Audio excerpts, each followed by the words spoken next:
All right, all right.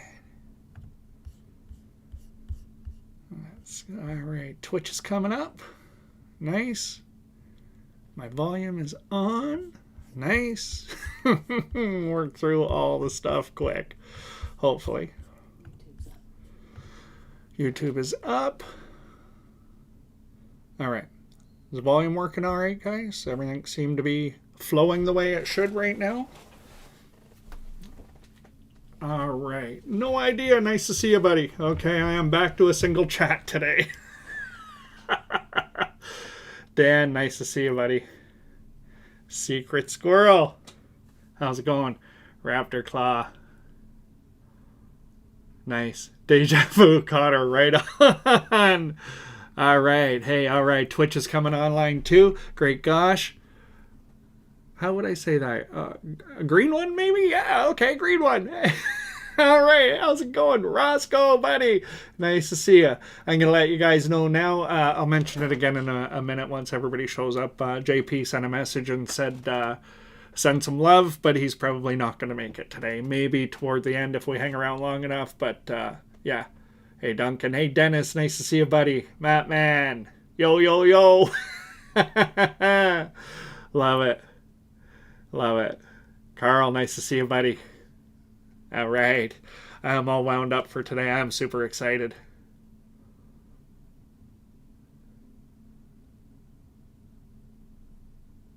Oil farmer and hiding. All right. Yeah, I know. No JP, right, Cotter? Hey, Modique, nice to see you. Yeah, I know. That's weird, right? I almost... hey, Adam. I almost sent JP back a message saying, I don't think we're going to do it without you. But I didn't want to make him feel bad either. I know we all have things, right? We all have busy life. Hey, Kurt. Nice to see you, buddy. All right. Dr. Fritz Noel.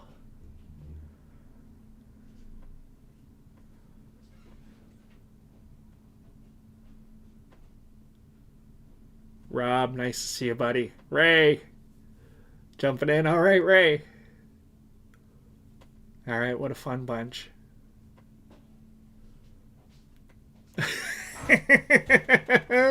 Too funny. Nice to see you, Mitch. All right, everybody's jumping in. Johnny. Ninye. All right. Nudge. All right, Max is in. Flying Brian's in. All right. This is awesome. This is awesome. Nudge. Limey Blimey. All right, I love it. I love it. Seeing all these people jumping in. High Wing Grave 420.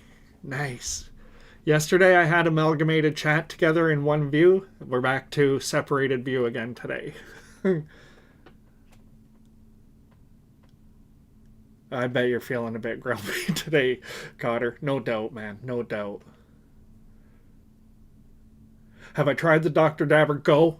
You know what? Lee Deala. Yes, I have. I actually brought it into a live stream recently. It's pretty awesome. I'm going to drop a review video of it very soon. It's a really nice device. I'm loving it. The Switch Go, it really surprised me. Hey Dee Dee. It surprised me how smooth the dabs are coming off of it, and you know it's definitely a scaled down unit, but it doesn't seem to be scaling down the experience all that much. It's little yeah, it's pretty nice, and running it off the app is good. Yeah, for sure.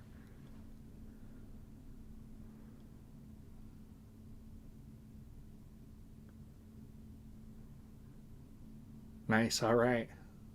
So let's get in. Let's open up the live stream with our simple intention for the live stream, which in the beginning I was looking at different intentions each time, but I have the same intention every single time, honestly, and that's that we, connect together here. Everybody leaves learning something, feeling more connected to themselves, the plant, and each other. If we accomplish that anywhere along the way in a live stream, it's been a complete success. I mean, just the learning one new thing. Honestly, I think when you accumulate that over a number of weeks, it just slowly, organically ups your whole game and your understanding of, how we connect with the plant, what it means, what it can do for us, and how we can feel as a result of it, right? And that's really the big deal. we all interact with the plant for a different reason, but we all want to feel something from it in the end, right? We all want to feel a change from where we are. So the better we get at doing that, the better the experience becomes.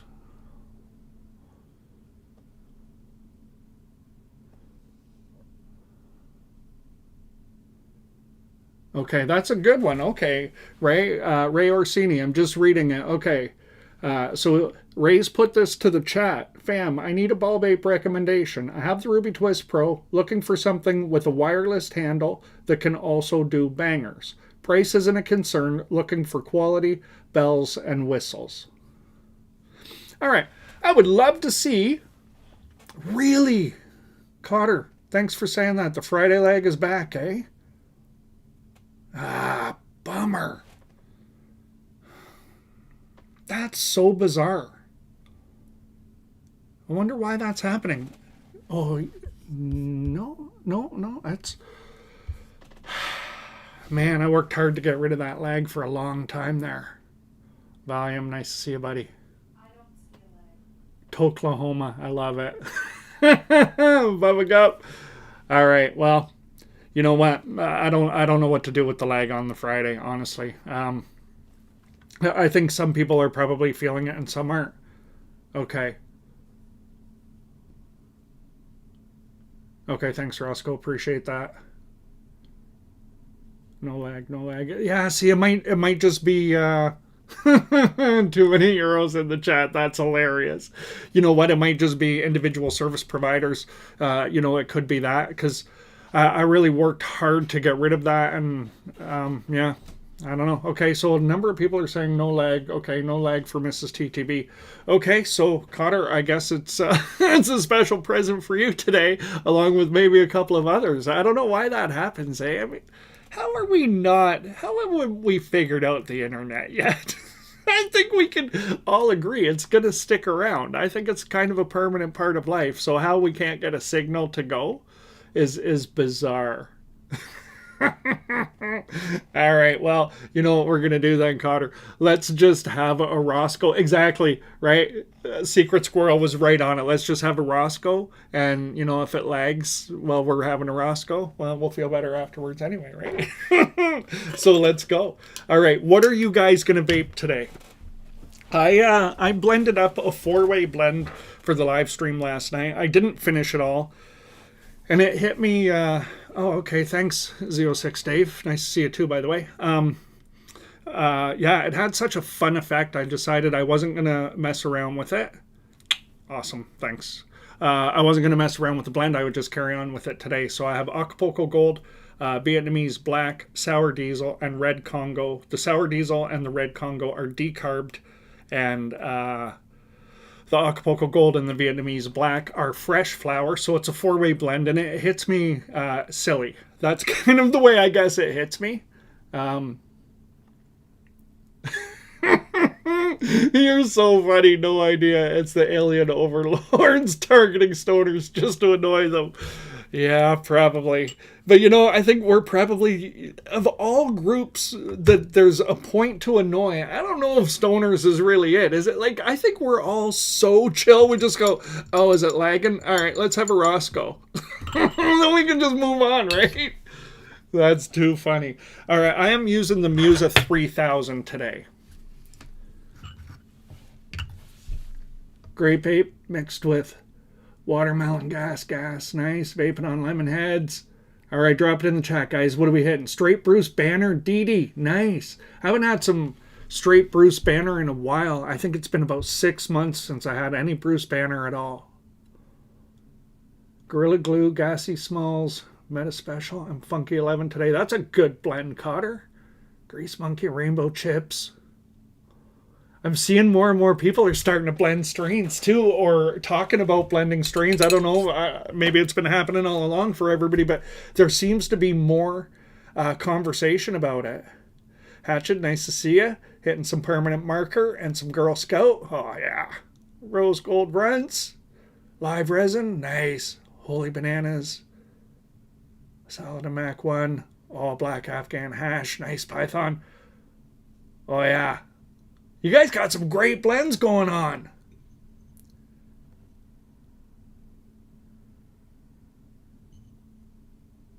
Love it.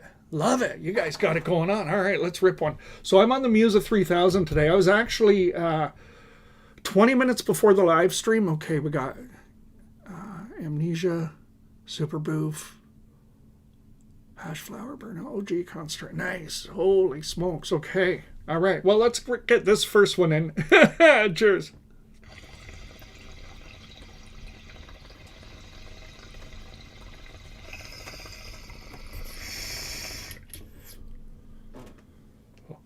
That's where I want it to be. I'm going to make that a bit hotter, actually. Okay, I just saw a great question. When you mix strains, does mixing them take away from the lesser strain? What my experience with it is, you're going to get the benefits of both strains kind of stacked on top of each other. You're going to feel more of whatever strain is predominant. But I definitely don't feel like it detracts from anything. I think, if anything, it creates a more complete sort of entourage effect. And for me personally, just mixing strains is a way where I'm curating experience, whether I'm decarbing or not decarbing. Just mixing strains can take you to a place where regular strains don't take you. Right. And that's why I think a lot of the hybridization is happening the way it is right now. Everybody wants to mix these super strains, right, to get, very specific effects. But you have to cross those so many times and back cross and all kinds of things to get there. Whereas if it's already, this active strain and this active strain, and you put them together in your dish, you can choose the experience based on predictable outcome of the flower, right? Yeah. All right, PJ's photo, mix for the terps, right on, yeah. Eclair with sugar. All right. Interesting, yeah. Okay, what kind of terp mixes do I look for when making a salad? That's interesting. I really like the uplifting terpenes first, so I look for limonene and pinene kind of right out of the gate. That's my very first look. But when I'm mixing a salad and I want, a little more body to it, I'm looking for something with a fairly good amount of beta-caryophyllene as well. I love that in the mix with the limonene and the pinene. If I can get those in there, mix in a little terpinolene as well, I'm a happy, happy boy. Yeah. But I mean, sometimes too, it's the entourage effect from a particular strain. Right? So you can take the individual, and this is kind of working into what we're going to talk about today. Today we're going to really go into each temperature, kind of what's happening when you're vaping at that temperature and what can you expect, what's happening for the flower and what can you expect. And we're going to just kind of expand on sort of each sort of temperature range and really kind of break it down. But in there, if you have an entourage effect from one particular strain that you put 3 or 4 terpenes together and it's giving you this outcome, and then you do this over here and then you blend them, you're getting a far more complicated total experience, and sometimes that works for you, sometimes it doesn't, right? So it's always just about experimentation and playing around. Yeah, you need to try out the Dynavap cap on the B body. On the B body. Oh, the THC cap. Oh, interesting, Trav. Okay, Trav84 says I need to try the Dynavap THC cap on the B body. That's an interesting one.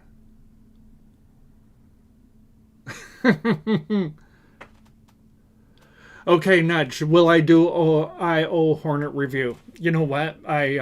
Somebody, and maybe it was even you last week, actually asked me about that. After the live stream, I went ahead and I did a little bit of research. I've never actually had any contact with that company before. And I looked at, okay, so, typically when a company comes out with a new product, they may or may not reach out to me, right? It just depends on who they are, where they're at, that kind of a thing. But typically, if they don't reach out, then I have two choices. I either, go buy it, I go buy it or I go buy it, right? So I either go past it or I buy it.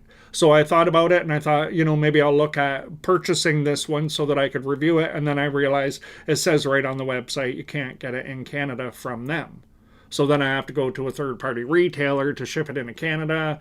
And it was a bunch of stuff. And I'm like, I don't know if I want to work that hard to review something, right? Like, I don't know. Like, do I want to put that money out, go to a third party retailer, pay all the fees and the exchange and all of that instead of just having a nice conversation with the manufacturer? Sometimes, a manufacturer will reach out to me and say, we'd love to have this on your channel, but we don't want to gift it to you either. And then I work something out with them. Like, that's what happened with Musa. Musa reached out to me, and said, we'd love to have that on your channel, but I don't want to give it to you. What do you think about that? So we actually negotiated a price for the Musa 3000 that I paid him for it. And that's cool with me, for sure. I don't mind doing that stuff. Yeah, I would, if I have the opportunity, if I can figure out how to do it without, without paying the full retail bomb and all the exchange and the import fees and all that. It makes it basically whatever the American price is. By the time I receive it in Canada, I pay double. That's how it actually works out by the time I get it. Because it's like 35 to 40% exchange rate. And then there's all the taxes. And then there's the additional shipping and all that. And it just goes through the roof. Right? So, yeah. Interesting. The relationship between THC and terps is unique. You're right, PJ's photos. That's exactly right. And we're gonna break some of that down today. Yeah. I mean,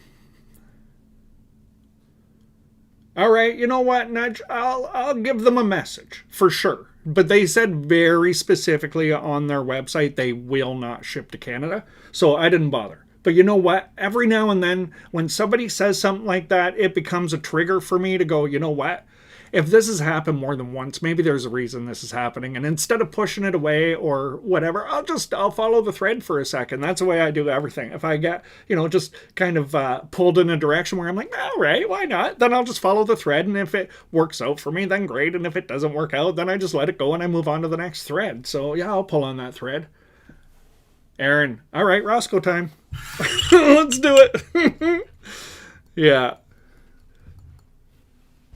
All right, and then we're going to do a little TableTop Bong update. I'll update everybody who wasn't here last night to let you know how things went on sort of my little break from live streaming. I didn't really take a break from work. I just took a week off of the live streams.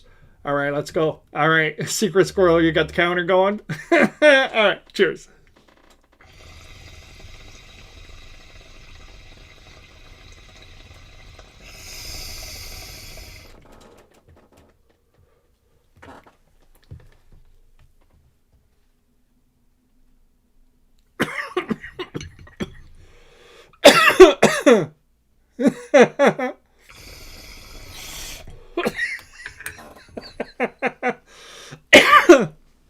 You know what? Let's find out what happens with the Hornet. I'll definitely, I'll tell you what, let's conclude that right now. I will definitely, at the end of this live stream, the minute I am coherent again, I will send them an email and I will let them know that we've talked about it on the live stream and that there's a lot of positive energy around their device. And, you guys are asking to see it on the channel and for us to review it together.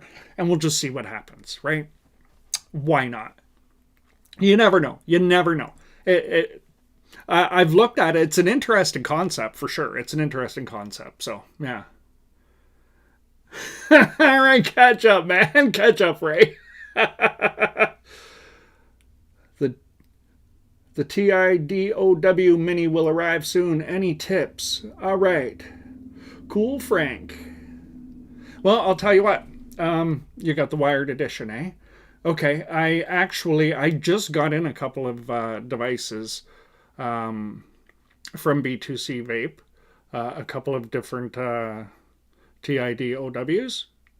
So I'm just kind of starting to dig into them now. I'm just kind of getting to understand them. So I'll tell you what, can you give me, just give me a few days to kind of understand their collection a little bit better, because I don't want to offer advice that I'm not sure of. But definitely by next week, this time I will be fully dug in and I'll be able to talk to you a little bit more about it. Maybe I'll even bring one of the devices into the live stream for Friday next week. Okay, let's do that. Let's do that.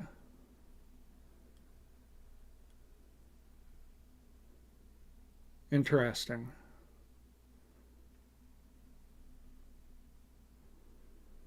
Okay, yeah, let's go back to Ray's question for a minute. Yeah, let's go back to see if we can answer this question. All right, if I was looking at, okay, so you want a ball vape that is going to work well for a banger and also for wireless.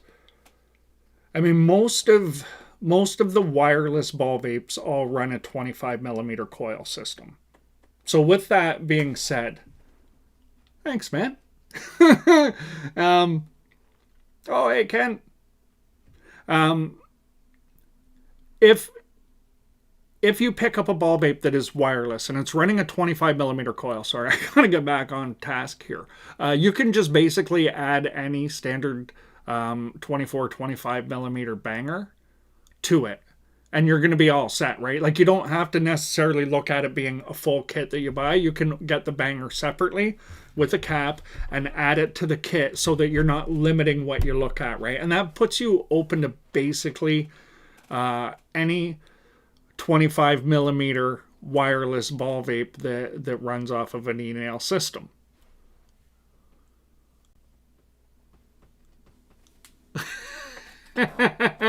Green one says on Twitch, so weird. My lag switched from one device on Twitch to the other on YouTube. I don't know. LOL. Roscoe will fix it. All right. Well, then a Roscoe will fix it. Let's go. Let's see if we can't help out there with Green one's connection by having a Roscoe. And if you're wrong, we all win anyway. All right. Let's do it. Let's do it. All right. Cheers.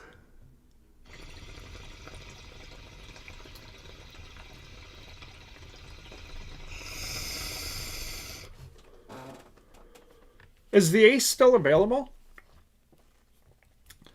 I was looking at Batbana's website the other day.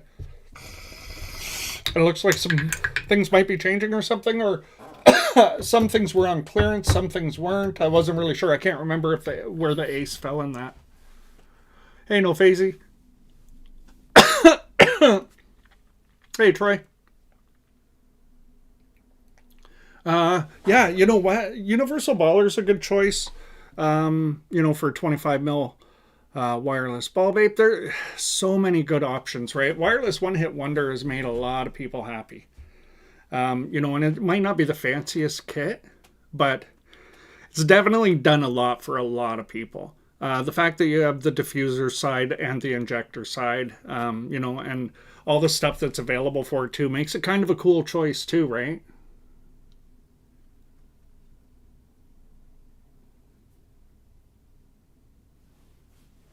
Oh, that's nice, Kent Chill. That's a nice message.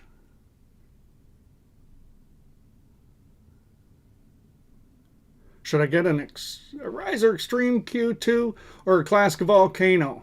All right, Wesley, that's also a good one. So now we have two questions out there in the chat, right? Wireless ball vape. Yeah. You know what? Honestly, if I had the choice between the Extreme Q2 or the Classic Volcano, straight up, I would go Classic Volcano. I love the Extreme Q2. It is such a nice device for the price point. But I think the Classic Volcano, yeah, it's pretty hard to beat that one, overall, as far as a really cool device that you can just count on giving you a really good experience over and over and over. There's so many add-on parts now and so many hacks for that as well, like there is for the Extreme Q2. But I think if you have the budget for either one, I'd probably go to the Volcano myself. That's probably what I would do. All right, Jordy's saying Team Extreme Q2. You can't get a sticky brick, E-Man. Why not? Is it? Oh, it's probably a geography thing, eh?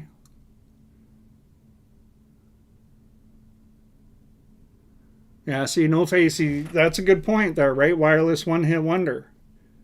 Yeah.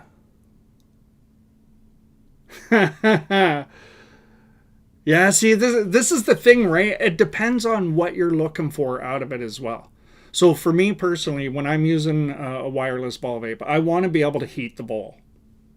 And the wireless one hit wonder gives you the opportunity to heat the titanium bowl really, really easily. You can add some terp pearls under the screen of the bowl and kind of sandwich them in there, and you create a really hot chamber. And you get an entirely different vaping experience than you do if you're using it convection or with a little bit of hybrid heating. You know, so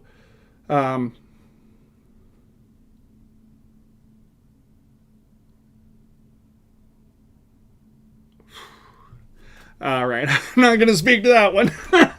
All right, yeah, but I think wireless one hit wonder, as far as kind of like a workhorse, I think a lot of people are seeing that as a top pick, honestly, and for good reason. I think the price makes sense for it, and then you can add a nice quality banger to that as well, right? You just get a standard 25 millimeter, 24 millimeter banger, add it to your kit, and you're all set. Yeah.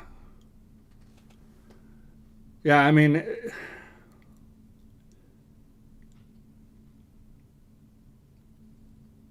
all right, yeah, so yeah, I think wireless one hit wonder seems to be the one that everybody's kind of going, yeah, that might be a good choice. Universal Baller is definitely a good choice. I just started testing a couple of the B2C vapes that I was talking about, those ball vapes. They also, on first impression, seem pretty nice, but I haven't dug in far enough to, kind of really talk too much about those. Yeah.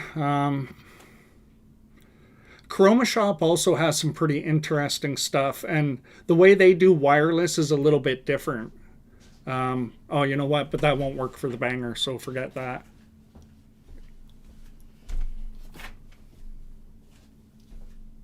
All right, how is the mini nail? I like the looks of the coil caddy. You know what? I'm going to be honest.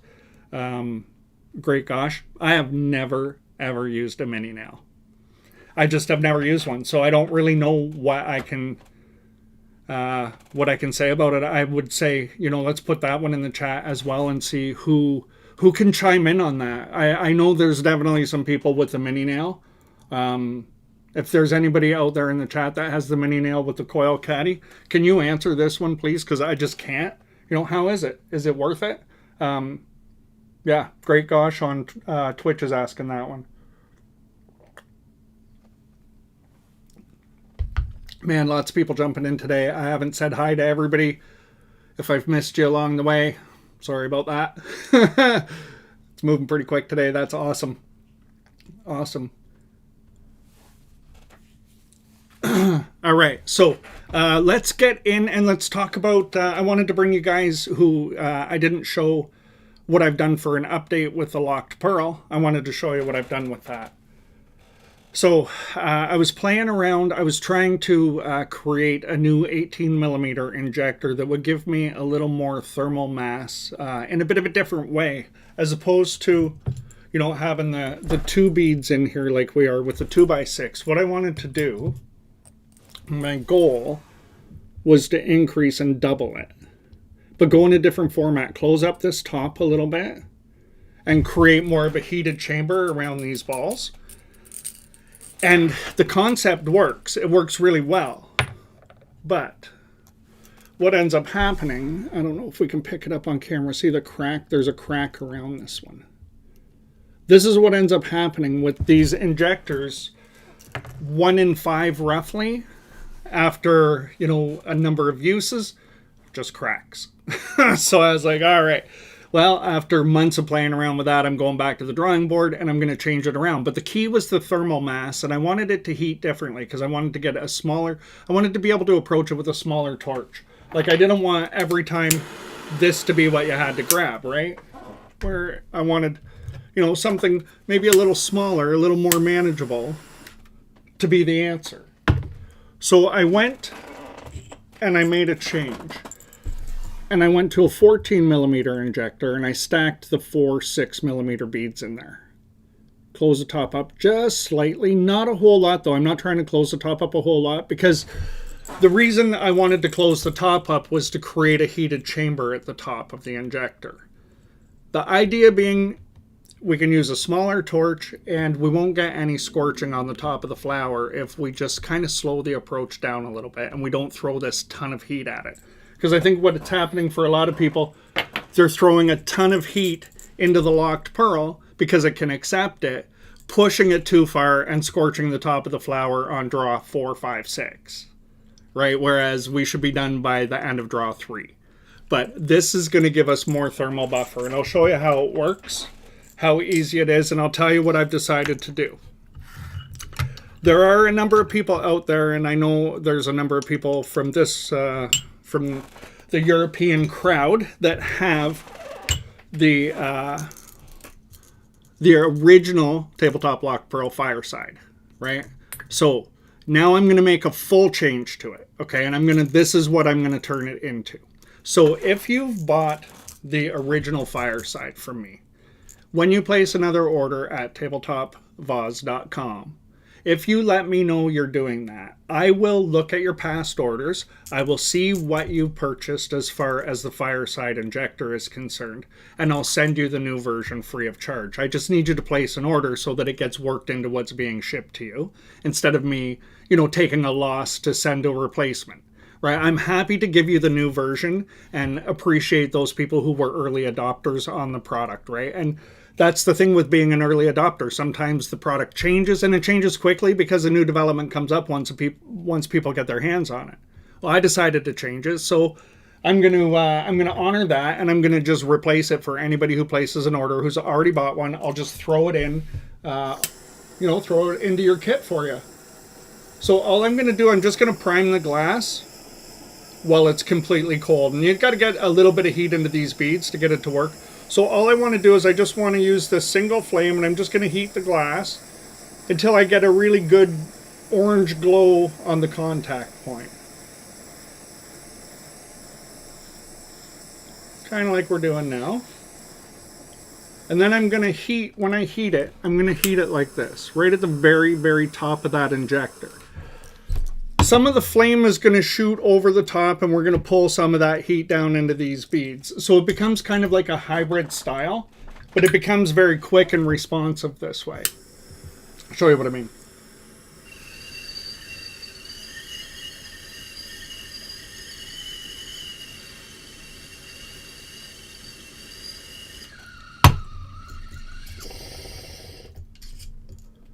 Okay, now that we have the first straw in, everything's heated, just shoot it right there.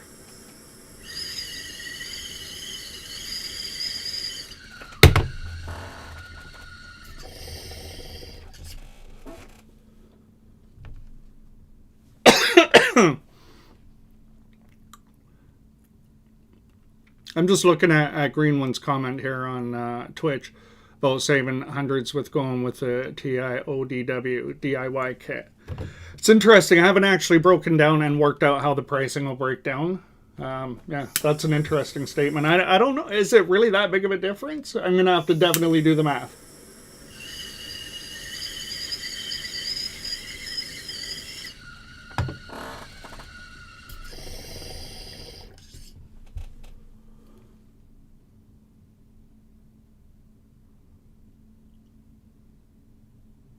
Okay. Damn. With this one, this will work both ways. Okay, so it works as, if you want to go straight fireside and use a bigger flame, you can just shoot it right on the exact side of the glass and zero up at the top, just straight on the glass, and you're going to get that exact same fireside experience. With the 4 beads, it holds a little more. It takes a second or two more to get it going, but you can just use more heat. And as soon as you have it going, it holds the heat longer, so you're using less heat once you have it, the original heat up done. But you can do it directly on the side, or you can do it directly at the top on the side, or you can do it on an angle so that it's pulling some of the heat down from the top and hitting the side of the glass. So it really comes down to opening up the entire user experience into something that you can heat it really however you want to heat it. Right? The fireside, people were grabbing a torch like this and it was just taking them too long to get to the vapor. And I understand that because it was really built for a torch where, you know, you flame up like this and you pour the heat to it, right? It's any on-demand ball vape style system where you're heating balls up and you're heating glass up, you're going to have to pour a ton of heat to it, right? It's just how they work. So I wanted to, okay, you got it. Okay, perfect. Yeah, I just wanted to open up the user experience. That's all. Oh, yeah. The QOQ for cheap and cheerful, it's a great choice. The new Vap HX, that thing is awesome too. I really like that one a lot. I took that one and I pulled the stainless steel tip out of it and I put a Dynavap Helix tip, the one with the holes in the side, right? So that it gets the convection in as well. And then you can put the whole dome over that. So it was like having the dome over a Dynavap titanium tip. And it was a pretty cool experience too. Yeah, the QOQ should be in everybody's arsenal, honestly. For the price of it, what you get out of that kit, right? It's such small amounts and big outcome. Yeah, Frankensteining too. That's a lot of fun, man. Building all kinds of... I love your comment, no facey. Too funny. Yeah. Yeah, the QOQ, for what you can get out of that for the price point, such tiny amounts, such big rips, it's a really fun one.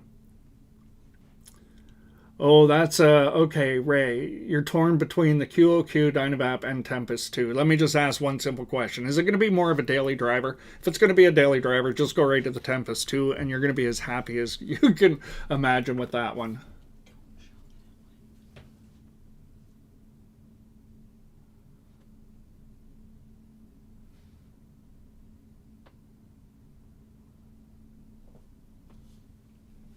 Okay. Interesting.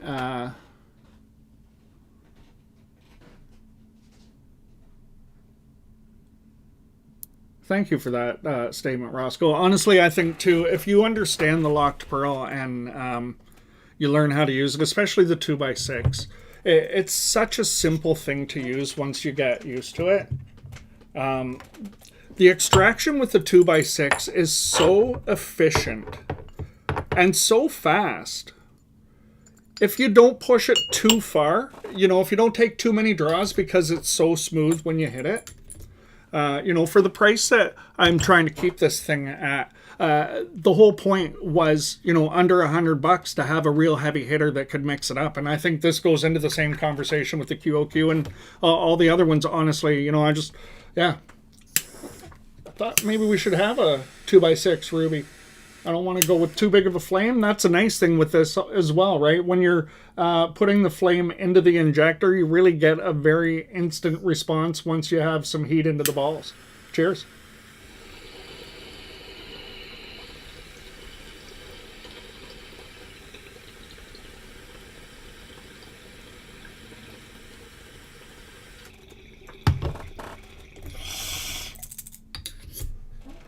Very small movements with your torch, and yeah.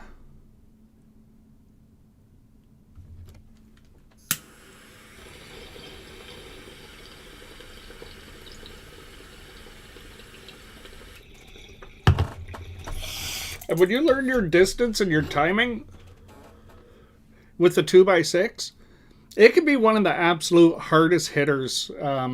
It's definitely one of the hardest hitters in my collection, quite honestly. It truly is.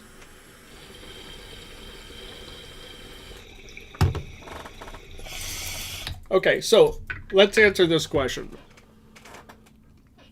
Why does everybody exhale instantly after all of the effort to get maximum extraction?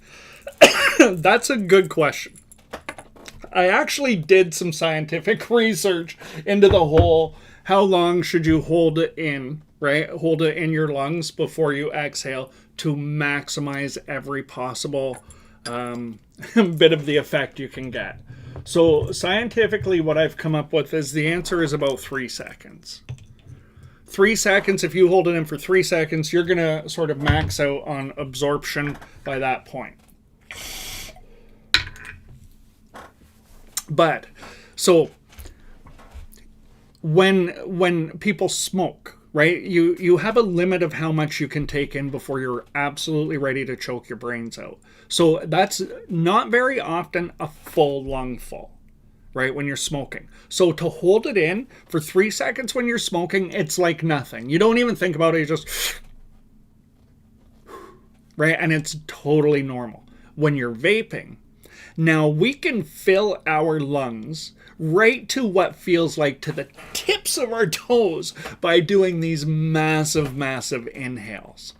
The inhalation lasts typically 2 to 3 times longer than if you're smoking, if you really think about it. I know I empty my lungs as far as I can before I take a big draw, and I'll go until my lungs are absolutely maxed out. At that point, I need to exhale it quickly, but here's the key thing. If that draw takes me 7 or 10 seconds, the first half of that draw in 100% has already been absorbed for 3 seconds or more, right? So you aren't actually missing out. It's only the last little bit of the draw that you're not holding in for that long. But the first half, 3/4 of the draw, you actually already are. So just maxing out what you can get in your lungs, I think, feels like it hits harder than not maxing it out completely and holding it. I think that's what most people have instinctively got to. I know, right? Like, it is force of habit. I know a lot of people do. I just kind of got over that because I changed my vaping style a little bit because, I guess, of the channel, right? Like, the way I vape when I'm alone, or not thinking about creating content, or trying to kind of show off how the devices work and what the water pieces are capable of and all of that, right? Like, there's a little bit of showmanship, I guess, that goes along with doing this, right? So I changed my style to be longer draws and bigger, deeper lungfuls, and when I started doing that, I started getting way more high too. So I think, from my own personal experience at least, the inhale exhale, but inhaling as much as I can seems to hit me harder. So that was an interesting one. I love that. That's cool. That's cool.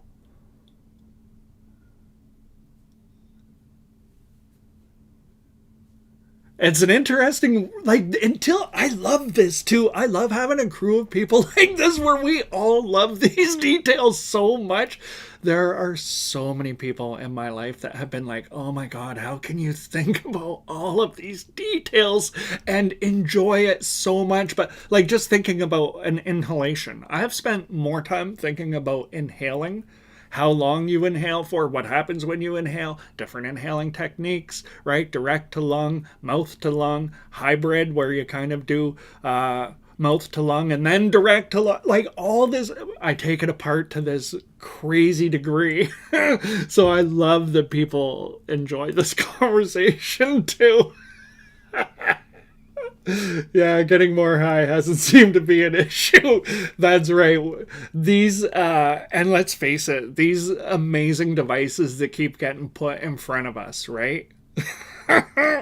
These are such unbelievable extraction tools now that we have access to. 10 years ago, we didn't have access to the same level of understanding or, practice in extraction that we do now. That's such a young industry. We have so much to learn, but man, we're learning it fast.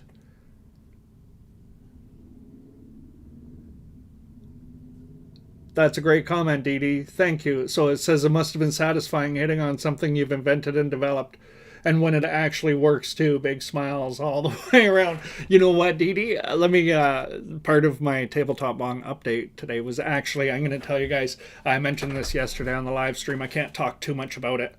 But while I was on the little bit of a break there, I managed to get everything kind of caught up where I wanted it to be, moving some other things forward. Merch is moving forward. I'm currently building a merch store right now, so it will definitely land in September. I'm getting some of these things out of the way, but along the way it freed up some mental space for me to play around and in creating some stuff. And along the way, I've been working on this one idea. It's been kind of rolling around in the back of my brain for a few months now. And I kind of agreed to myself I would let that idea just sit there and wait until the next thing kind of pops in. Because if I do that, if I don't push on an idea when it comes up, I have a tendency to get to the answer quicker, right? Even when I'm trying to do a hack for a device, I'll sit with a device and I'll be like, I don't like the way this works for this reason. I know there's an answer to it. I don't know what it is right now. Okay, I'll put it away for a minute. And then the next time I pick it up, I know what to do for the hack, right? It just kind of works that way sometimes. So I put it away, and this idea just kind of popped back in my head of this thing that I was working on, and the way that it came through in my head, I saw all the parts that I would need to put this thing together to create this exact extraction tool. And I didn't know that I would have the parts. Even if I came up with the concept exactly, I didn't really think I would have the technology to build it myself, even a prototype. But I did actually manage to build a prototype, and I can't talk about it too much because I think I need an actual I need a partner for this, and I need somebody, or maybe some protection, some patent protection or something for this concept. But it was just cool. It all kind of came together sort of similarly to the way it did with the tabletop Bong for me. It just kind of, it went in my head. I saw the parts, I turned around and I built a working prototype, and it worked exactly how I hoped it would. So I'm going to have another thing at a point that's going to come forward, and it's going to be really exciting when that time comes. I look so forward to it. Yeah.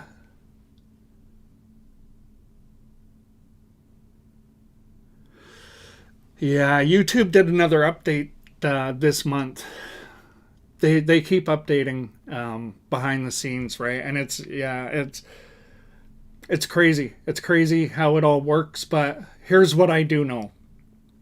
I know with YouTube that it ebbs and it flows, right? Like there are times where it's really hard to get views, and then there's other times where the space is alive and electric, and sometimes you got just have to ride it, right? You got to ride through the waves and just wait for the flow to come back when you're in the ebb state, right? And I think this summer has felt more like an ebb state.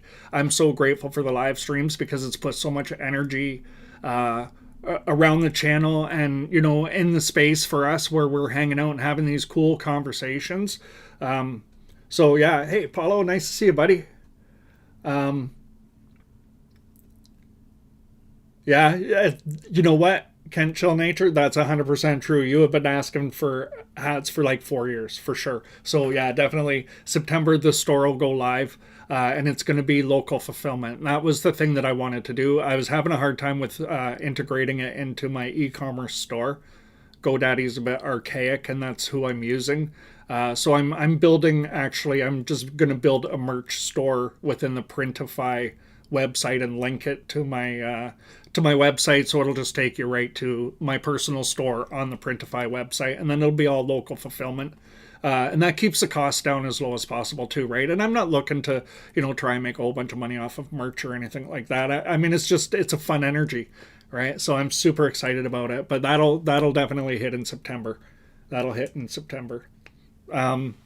Oh yeah, and the dry stem kit, I'm going to get that on the website probably this weekend or early next week for sure. I've got that kind of all sorted out too. So yeah, a bunch of things been moving forward quietly behind the scenes. The other thing that I was hoping to do during sort of the downtime was I was looking to do a revamp of the space behind me here and stuff, and that's in the works. The whole sort of floor that I'm working on where I'm recording, it's kind of it's my floor in my house that is my business, right? This is my packaging room and all this stuff that is where I'm doing my recording. And then I have another office off to the side, and that was my office, and that kind of got overtaken with some things. So this desk became my office desk, which is in my packaging room, and also where I sit and record, right? And it just, everything kind of got away from me for a minute, right? So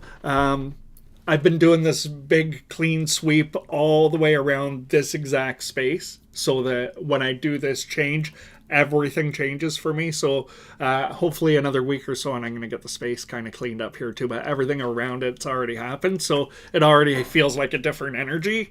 So it'll be cool when the visual matches. All right, so let's do a couple of different things here. Number one, let's do a squirrel fact or two, shall we? And let's have a Roscoe. Oh, that's a cool idea, Trav. Let the wife go crazy behind you with a paint scheme. You know, I thought about that kind of stuff. And when I very first started recording, before I did my very first video, I had a backdrop. It was a super cool backdrop. And it was sort of representative of the chakra system. And right, it's a meditating dude sitting in the whole chakra system. And it's this really cool backdrop. And I had it set up behind me. And I did the first video, and I blew the vapor out, and I was like, the vapor's lost. The whole thing is lost. Everything I'm trying to show, it's all getting lost in the backdrop. So that's why I ended up with this black backdrop behind me. I did it in the last space I was recording in as well. And it'll end up going back up as well. And I wish I could get super artistic, but it just doesn't work for the recording, right? The vapor gets lost. Yeah, and it's unfortunate. So, yeah.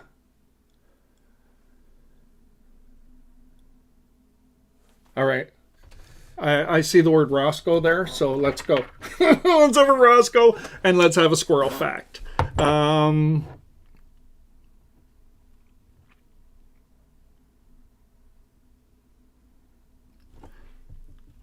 Did you guys know that squirrels will often build more than one nest? So they'll move around from nest to nest depending on what's going on. So a mother squirrel will have multiple nests as well. So when she has babies, if she feels like there's any threat whatsoever, as soon as she feels like it's clear, she takes the babies and she moves them to another nest. So they have like multiple haunts kind of set up so that they can stay safe based on whatever they feel is going on around them. That's pretty cool.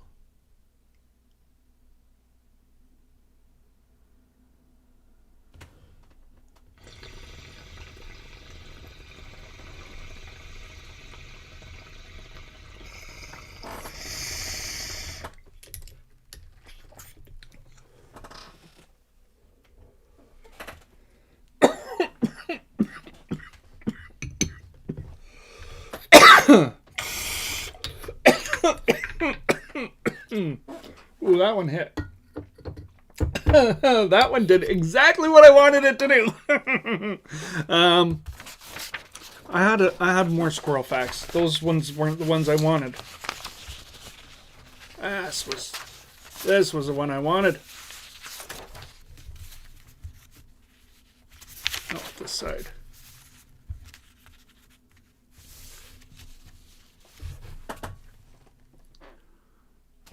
Nope. My squirrel facts, I think I have the wrong sheet today. I think we've talked about these ones before. And I don't want to bore you with squirrel facts that you already know. So a squirrel nest, just so you know what we call them in Canada. I don't know, maybe this is just me, but everybody I know at least has referred to a squirrel nest. We call them a meatball, because that's what it looks like. It looks like a big old meatball of leaves up in the tree, right? So we call it a squirrel meatball. But they're actually called a dray.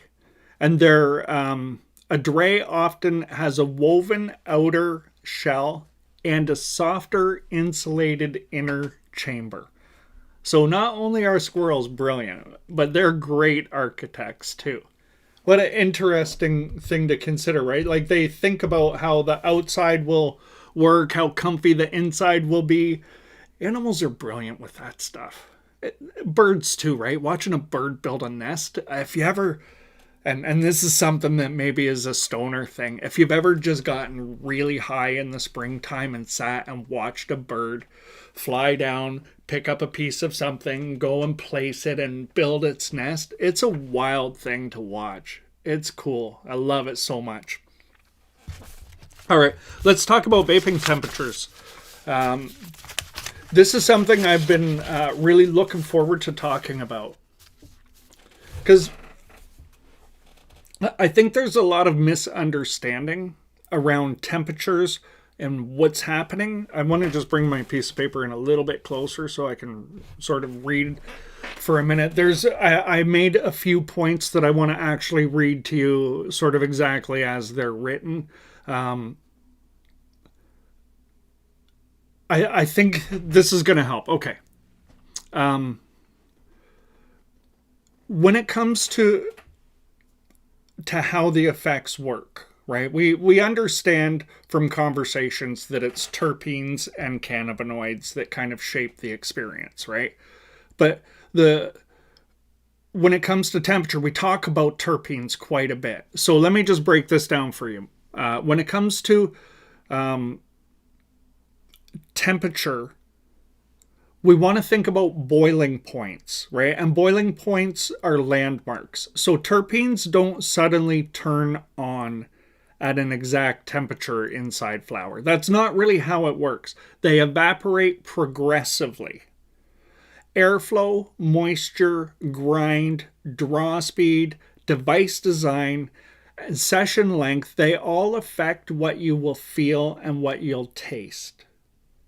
So there's so many variables that go into the experience beyond what the actual flower itself is and the terpenes itself, right? If we really start thinking about the fact that, there's this evaporation process that is really playing a part, the devices that we're using, how we're grinding it, if you use a small piece of nug, like a little nug of flour, and put that in your vaporizer versus ground flour, you get a completely different flavor profile. Why? Well, because the evaporation is different. Right? So this is, if we think about temperatures and we use it kind of as a landmark about where this evaporation process may or may not be happening in its entirety, right? Depends on grind, depends on device, depends on draw speed, right? If you don't grind flour and you draw very slow, that's going to give you a very different experience at the exact same temperature than if it's a fine grind with a hard draw, right? And if one is a convection vaporizer, one is a conduction vaporizer, again, it'll be different. So there's all this information out there, but how do we interpret it? That's what I think gets lost on a lot of us. I know for me personally, it was confusing. I was trying to figure it out when legalization was happening. And I could get my hands on all this information about the plant, and I know many of you don't get that information yet, but it's coming. Like, it's an eventuality that is almost guaranteed, to occur at a point. You guys just aren't far enough in the legalization process yet, but it'll come. But when you get all the information, what do you do with it? So I thought, we could talk about how this relationship works, and at different temperatures, sort of what will you expect and what's actually going on. So I thought we could just move through some of them and talk about that. So let me give you an example. So let's start with 160 degrees Celsius or 320 degrees Fahrenheit. This is a temperature that I think most people will say is a temperature that they don't want to vape on. It's too low of a temperature. It's not really going to do much for you. But I'll tell you what, this is a temperature that I think if more people understood it, would become their daytime home temperature and be what they reached for very, very often. And here's exactly why. So what is happening? At 160 degrees Celsius, okay, it's a very delicate flavor territory, okay? So there's a very light extraction with very thin aromatic vapor. And I mean, it's just in the visible range, but it's not thick. It's just very wispy, but it is definitely there, okay? In the vapor, you'll pick up a lot of notes of pine, because what's happening here at this temperature, this is where you're going to start to evaporate alpha pinene and beta pinene. So alpha pinene at about 155, 156 Celsius begins to evaporate. and beta is a little bit warmer at 165, 166. And then they start to evaporate. So then you're going to get more of a pine flavor. Even if there are other terpenes in this particular plant, this is what you're going to get the predominant sort of feel of. So what's that going to leave you with? It's going to leave you with a bright, delicate flavor first experience. But where this particular temperature comes in handy, if you're getting a lot of flower that is sedating and you want to have, you want to have a good session during the day, but you just can't do it with the flower you have because it's too sedating. If you go to this particular temperature, 160 degrees Celsius, and you put your flower in your portable vaporizer, and you have your bowl of thin, wispy, delicious flavor vapor, you're not quite at the temperature yet where myrcene begins to evaporate. So you're not really getting into the place with the flower where you're not going to activate the sedative effect of the flower at this low temperature. So this is why I say I think if a lot of people understand 160 degrees Celsius who just will not vape during the day because of the sedative effect, this opens that door back up. It gives you a really nice light experience, very uplifting. It feels really good emotionally, right? Like a nice little pick me up without having big clouds. Now, what I do with this is I'll vape on this temperature, the same bowl for like 5 minutes. Like I'll just sit and vape on it, right? Until basically there's no way to get any more out of it at that temperature. And one bowl goes a long way. Then I'll turn it up to whatever, something like 210, 220 Celsius. Nice and high for one big draw. You've spent a long time activating that flower in the chamber by drawing on it. You've basically decarbed it and you've got it completely activated. So for one draw, you won't really feel any of the sedative effect from that, but you might feel a bit of the woo, right? And it kind of brings that light buzz up a little bit with you. 160 is a great temperature to play around with. If you haven't done it, give it a try. Yeah, definitely give it a try. All right, let me just take a second here, see if there's anything I want to...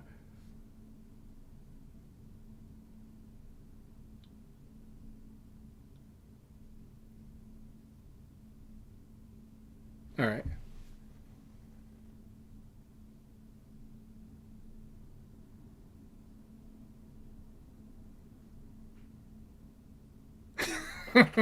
All right, let's go on. All right, 170 degrees Celsius. This is also a really interesting temperature. This is where I believe that if you're a flavor chaser, 170 degrees Celsius, this is where flavor really begins to open up.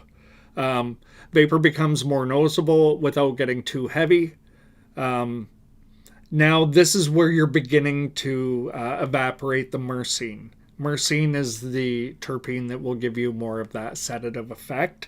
So, now you're going to get into a little bit more of a relaxing experience over 160 degrees. It's still, a very gentle extraction zone, but you're going to begin to get, get more in the body, more body feel once you get to 170.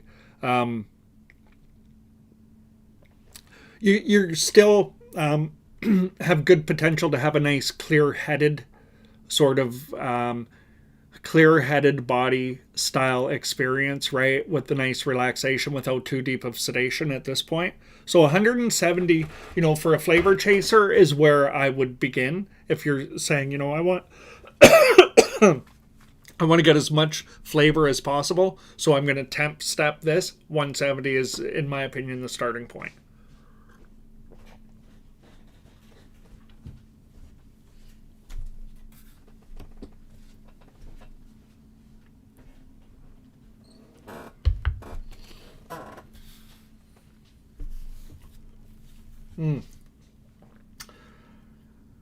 All right. What do I think about the Musa 3000 or 300 or 3000? What is it? The Musa versus the Storoma 360. Depends what you want to get out of it. I think that's what it comes down to. The Musa, I I love the Musa. I think it's an amazing vaporizer if you want to chase flavor. Looking for a really smooth extraction rate. It runs on analog power, so yeah, the smoothness it's really crazy with the Musa. Now the Storoma 360 is one that I also am happy to reach for. I have both the Taroma 360 and Staroma 360. I bought them at the same time. I wanted to get a titanium and a stainless steel ball vape in the exact same ball vape, so I could understand truly the difference. And that's the one I decided to do that with. The Storoma 360. When I want to push to the absolute maximum, hybrid rips. Right, I want to heat the bowl up. I want to use the baller head to heat it up. I want to push so that the dry herb in the chamber almost looks like espresso when I'm done, because I'm going for that kind of hard hit, that kind of heavy duty, hit it like you mean it, go for it. I go for the Storoma 360, and I use the glass bowl and I heat the shit out of that bowl in the head before I use it, and then I rip it. And the thing with the Staroma 360, it will mute the flavor down considerably compared to the Musa. So if you're a flavor chaser, the Musa is going to be an easy answer. If you're chasing the biggest clouds possible and you're willing to forego some flavor for the biggest possible clouds, Staroma 360 might just be a good grab. Yeah.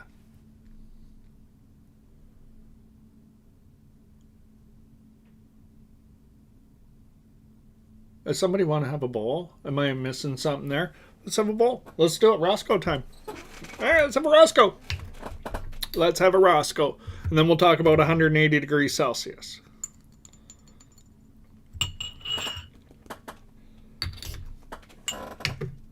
Yeah, the Musa has been a really, it's been a good, good ball vape to have. As soon as I made the modification to it, like I put this inner ring in it myself. I know he came out with a piece for it, but I put that inner ring in there myself to reduce down to a glass diffuser bowl.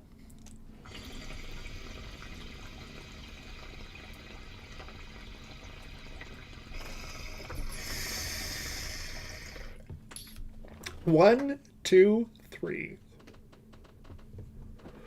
There. Now we got the best out of everything. I haven't thought about that in so long. I love it. Absolutely love it. Oh, I wanted to ask you guys. Just let me just kind of go off sideways for a minute. In North America, at the first weekend of September, we have what we call Labor Day, for those of you who don't know it. So it's a long weekend.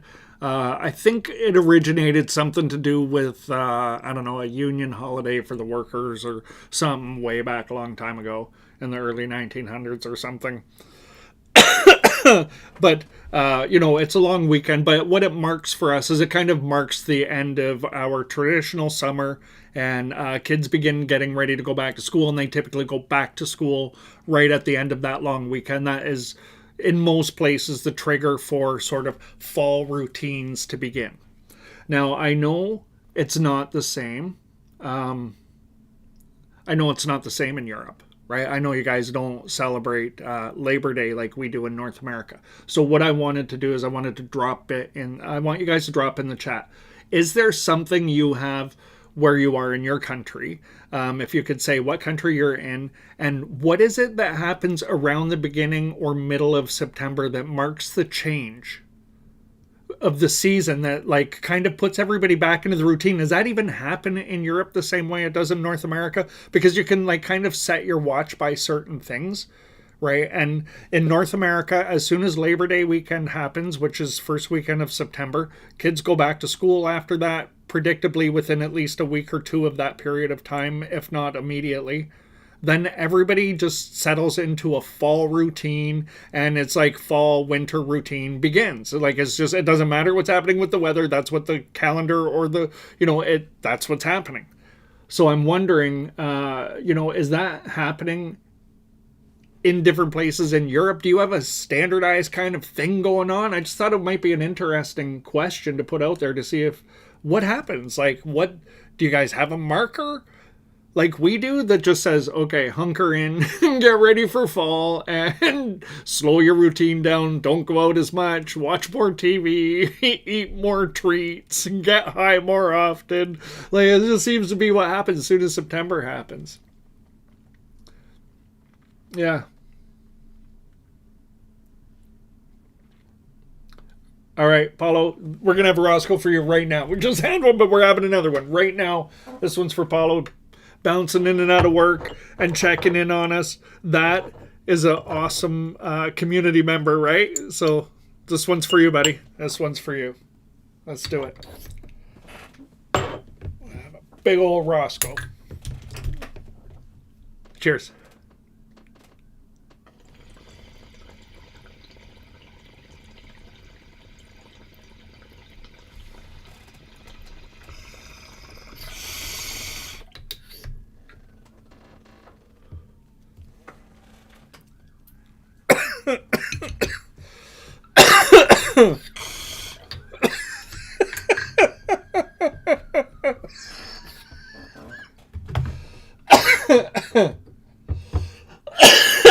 Cotter, the question was, in Europe, do you guys have something that kind of marks, the change of season at the beginning to middle of September, like festivals or things? Or we have a long weekend called Labor Day weekend where, it celebrates the worker. But I was just wondering if what you guys do to mark that. I would imagine there's probably things, surrounding harvest and stuff like that, right? That will probably be the marker, because I know a lot of things are built around harvest cycles as well, right? Grow and harvest cycles. Kids are going back in Boston this week, to school. Interesting. Okay, so before Labor Day. All right, cool. Oktoberfest, okay, yeah. In Germany, I could see that. Makes sense. Getting drunk, great. That's funny.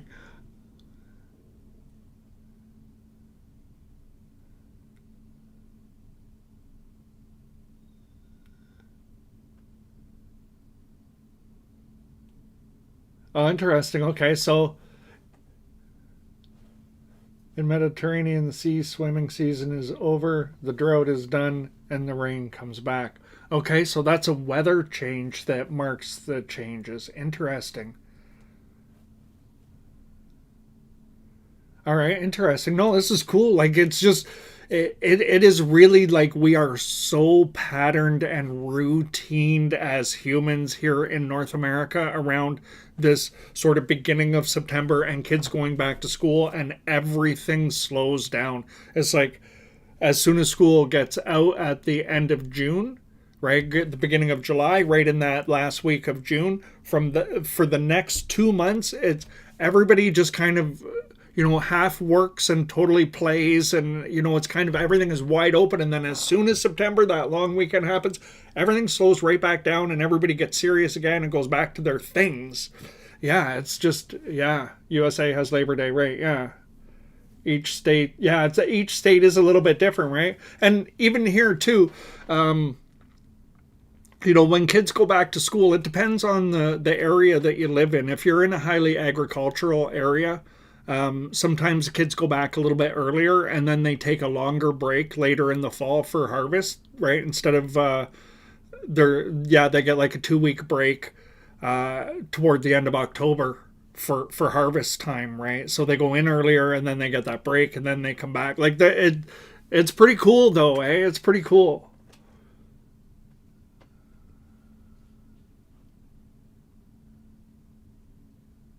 Interesting, yeah. Have their own celebration days.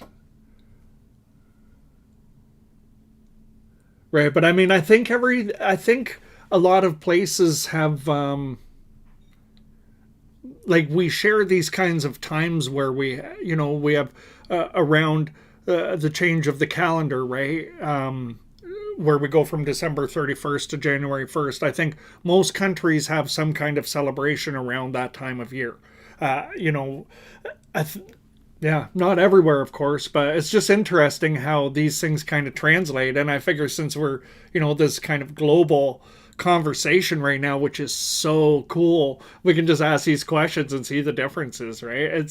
It's really interesting how our conversations can be so aligned and we're talking about the exact same thing, but all these other variables that surround us are so different. It's such an interesting thing to me.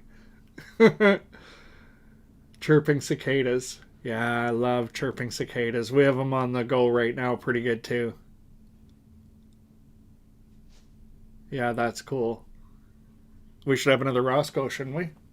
Right? Yeah, I think based on the Roscoe count I saw there, a bit of a slow start for me today. But I'm going to tell you what, and I don't know if you guys will believe this or not, but and maybe those of you who have, were on the live stream last night, maybe you even feel this today, and once I say it, you'll be able to put your finger on it. Right? Yeah, Chinese calendar is cool too, right? It's very interesting. All right, cheers.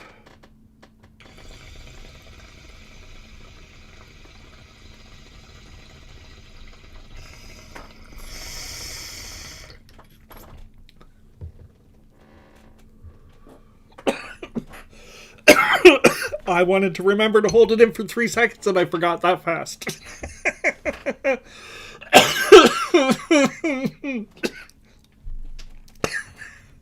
Oh, PJ's photo on Twitch. Very interesting. I like that comment. Fuck pumpkin spice latte.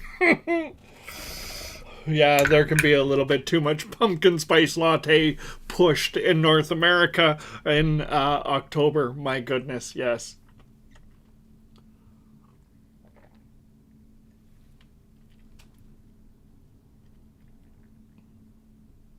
Interesting. Very cool, Dennis. Thanks for sharing that. We harvest olives around the end of October, and every Sunday session is a blast and sort of a party. That's very cool.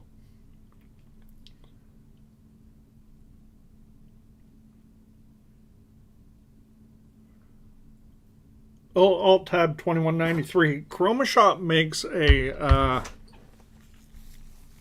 yeah, their ball vapes are all powerful. They are definitely they're serious ball vapes. Like whether you're looking at a diffuser or an injector, they do it seriously. Yeah, I really the 360, the Taroma 360 and the Staroma 360. I love both of those so much. They're such fun ball vapes, and I've had them for probably, I guess, 4 years maybe, and still in the rotation. Like it's definitely always part of the am I gonna grab that one or this one kind of a yeah, yeah,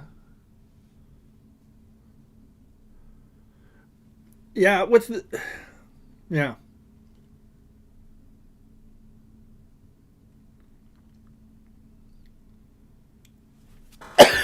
Yeah, there's yeah, expensive. I don't know how to compare that really. Like I didn't really find Chroma Shop pricing to be out of line with anything else. That's for sure. And if you're in the States, you can always get it from Ritual in Colorado. I think has it in the United States. Yeah.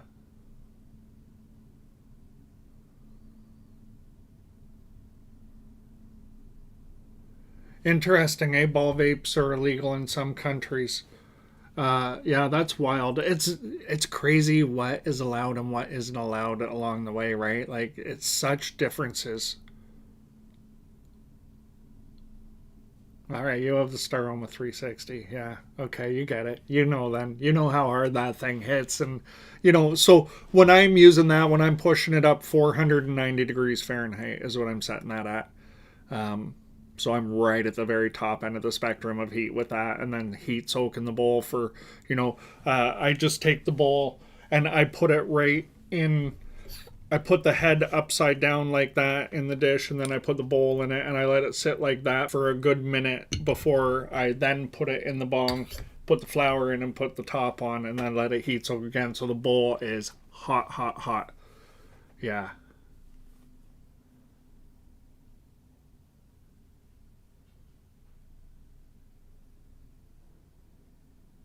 The Legacy Pro 2.0. I haven't tried that one personally. I personally I like the Legacy Pro, that's for sure. Great flavor with the Legacy Pro, but I don't know about the 2.0, so I won't speak to that one. Oh, all right. Let's do it. Let's do it. We'll have another Roscoe. We just I just missed the 420 window, but we can have a retrospective a retrospective Roscoe, shall we? And I'm going to try and remember to hold it in for 3 seconds this time, too. And we're going to just test this science and see what happens. Cheers.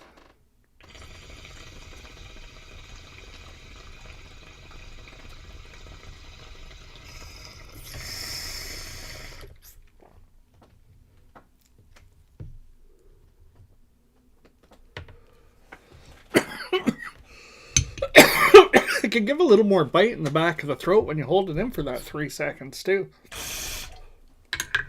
But I think it actually does. I don't know if I'm just getting progressively more stoned as I go now, but I feel like maybe it does actually make a bit of a difference.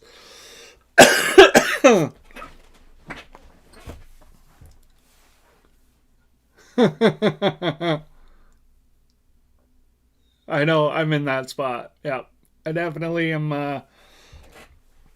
I'm definitely there. Okay, yeah, that just reminded me. So here's what I noticed today. After doing the stream on Thursday night, for some reason, as soon as I start vaping on Friday, I am immediately blasted. I had it was about 1 hour before the live stream started, and I was just having my first Roscoe of the day. Actually, I kind of got everything set up and was like, okay, I can kind of just chill now. So I'm gonna have a Roscoe and just kind of kick back. And the first one almost knocked me on my ass. So I was like, what's happening? What happens if I have another one? Because that's the way my brain works, right? So I had two bowls, and I was like, I don't even know what's going on. I am so high right now, and I find on Fridays it hits me way harder, even if it's the same flour, same temperature, same everything. I don't know if it's because I have still so much THC that's unprocessed in my body or something. I'm not really sure. Maybe it's in my mind. I have no idea. But what I do know is that it definitely seems to hit harder on Friday. So that's fun. All right, let's talk about.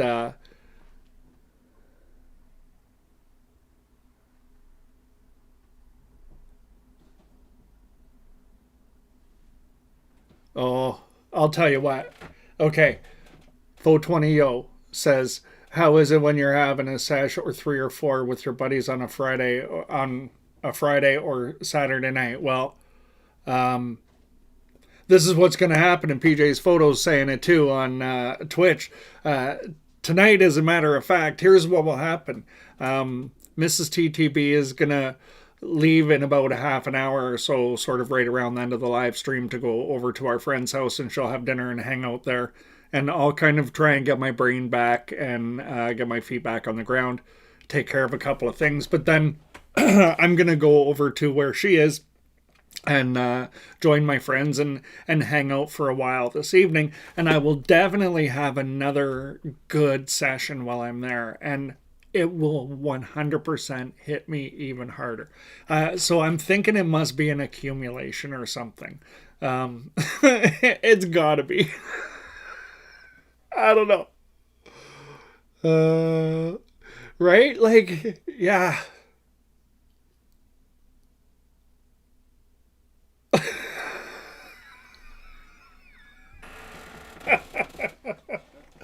too funny. It's too funny how this works, right? Like, this is like, yeah, this is like playing. It's good.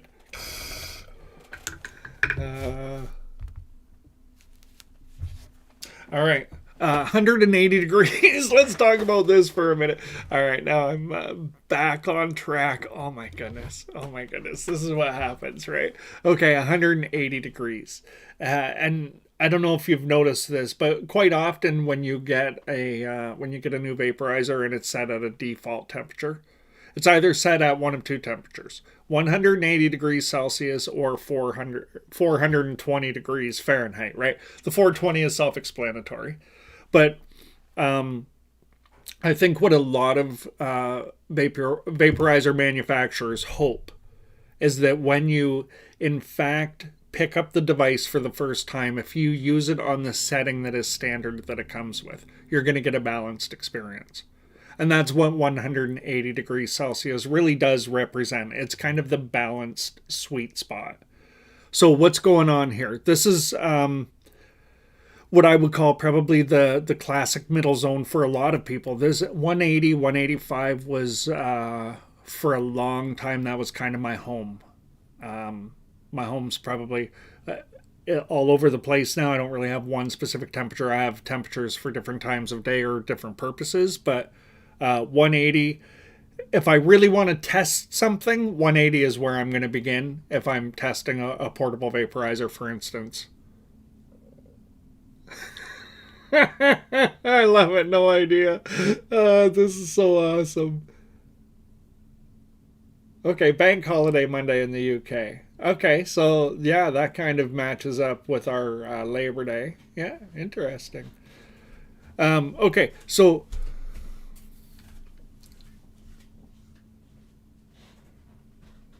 best max temperature to vape for useful AVB. I'm going to say 210 degrees Celsius is probably, once you're going past that, you're you're probably, that's not very it's not very gentle vaping once you go past 210. But if you go to 210, if it's convection vaping, 210 for sure. If it's conduction vaping, like if it if it leaves if it's a conduction vape, I would probably say 200, 205. Yeah. Okay, bye. Okay. Sorry, Mrs. TTB was just getting ready to walk out the door there and leaving me a note and all that kind of stuff. So, yeah, 180 degrees. So, this is definitely where I'll pick up a vaporizer and I'll use it for the first time at 180 degrees. Because I figure this is going to give me enough vapor to understand vapor production. It's also going to really kind of start to open up the flavor. Limonene is most often around 175 degrees with most strains is where limonene will begin to evaporate and you'll start to get that lemony, citrusy sort of taste in the flower.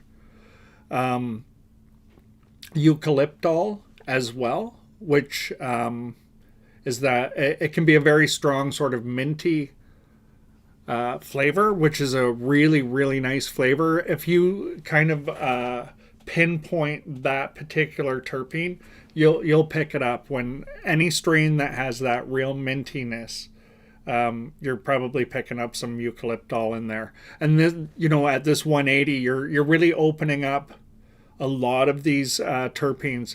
Terpinolene, you're kind of getting into the right zone for terpinolene as well. So what you're going to get here is you're going to get strong flavor, plus you're going to get, really decent vapor production as well. So it's a really balanced sweet spot all the way around. The only thing that I will say, about 180, some people find it too flavorful. And it hits them in the back of the throat, and it can make you cough, right? And you think, oh, why? Like, I don't have it up very high. Why am I coughing? You got to turn it up a little bit if that happens. Normally at 180, you need to turn it up a bit.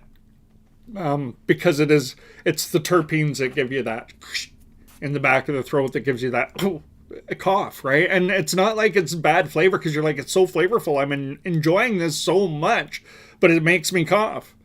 You got to just creep it up even 5 degrees, see if it happens. 5 more degrees, so go up to 190, which at 190, we're going to talk about that anyway. So you get a fuller extraction now if you move up 10 degrees.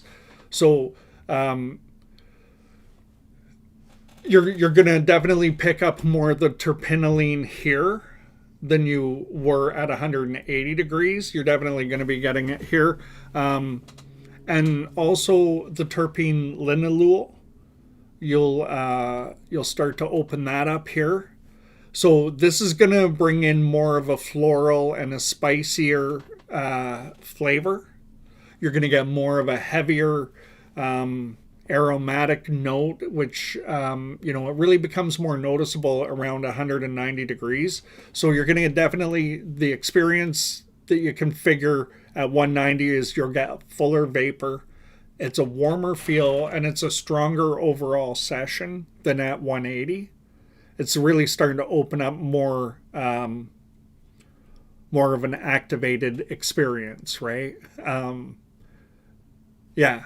So 190 honestly is such a great temperature because you're really, it's still a gentle extraction, right? But you're getting it's a bit fuller of an extraction than 180 is.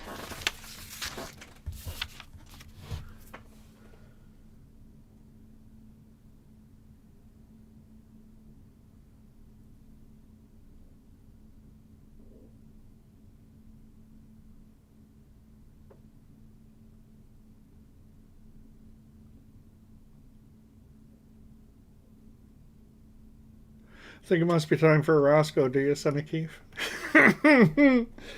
All right, let's do it. It's Roscoe time.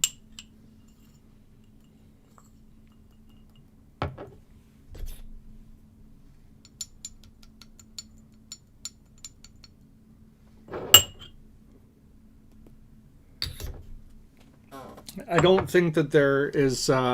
I don't think that there's a country that exists that it's actually $900 to get a tabletop bong. There's, I've shipped them pretty much everywhere, and definitely nowhere near that cost. So whoever it is, I missed who it was there. Oh, Sandmaster6969. If you want to drop me an email at info@tabletopbong.com, let me know what country you're in. I will, put together an actual cost for you that'll make far more sense than $900. Yeah, so feel free to do that, and I'll show you that that's probably, not where the price is hitting. All right, let's go. Cheers.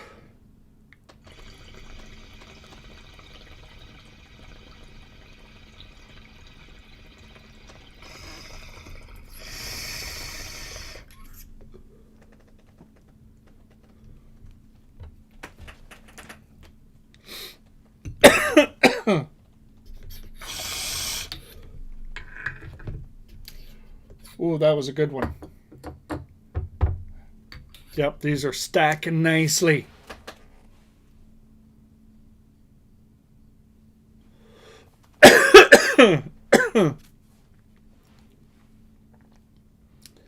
Yeah, I don't think we need to worry too much about that, guys. Yeah, that person can definitely shoot me an email, and we'll figure it out. That's for sure. I mean, the prices are pretty self-explanatory, and on the Tabletop Boz website, there's also a currency exchange device down at the bottom of the website. You just scroll to the bottom, and you can put in your currency, and you can see what that works out to be in Canadian dollars, right? And then the shipping automatically goes in when you put your address. So it's all good. It's all good. Yeah. That's cool though.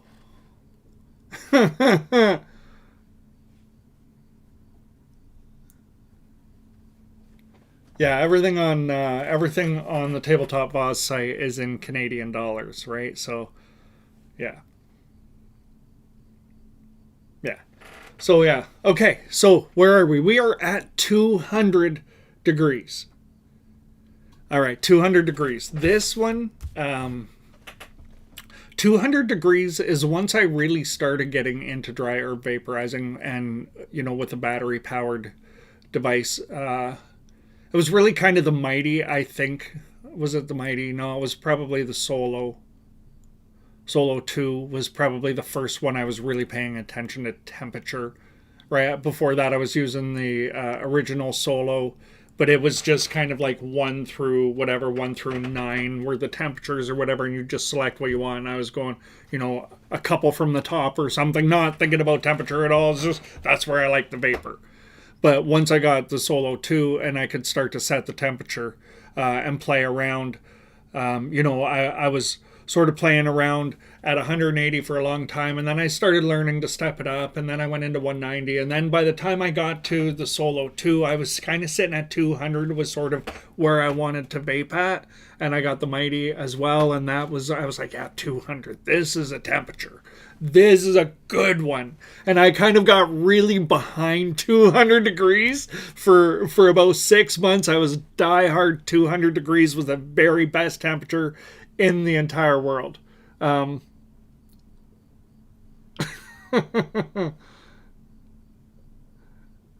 you're so sweet. No idea. Thank you. Yeah, I think that was probably somebody just trying to stir up a little bit of a little bit of drama for a second. Funny stuff. All right, so what do you get at 200 degrees? Why was this kind of where I got behind it? And I was like, yeah, this is the ultimate temperature because I'm like, this is I thought about 180 as like that was the flavor home, right? Because that's where I was sitting in the beginning and I was all about the flavor, learning, really about temperature and stuff. And I'm like, yeah, I'm going to pay attention to the flavor.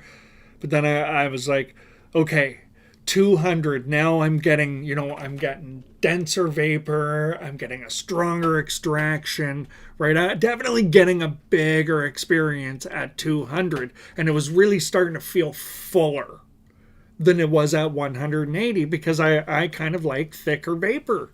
As I like the option of thicker vapor for sure.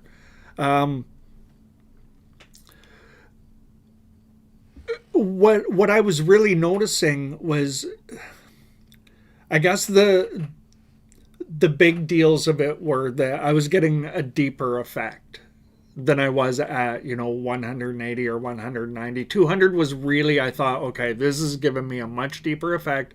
I'm getting much more body effects than I was at lower temperatures. Things like that. I was noticing that the vapor felt fuller even on the inhale. Like just these subtle things were really jumping out at me for 200 degrees, and I was just falling in love with this whole bigger style of an experience, right? I learned something about myself when I started vaping at 200 degrees. I realized I was willing to give up some flavor for thicker vapor, right? And this is all kind of experimental stuff, right? But I just kind of remember going through this process of learning temperature and how it sort of was hitting me. So I just thought it might be fun to talk through that a little bit too, right?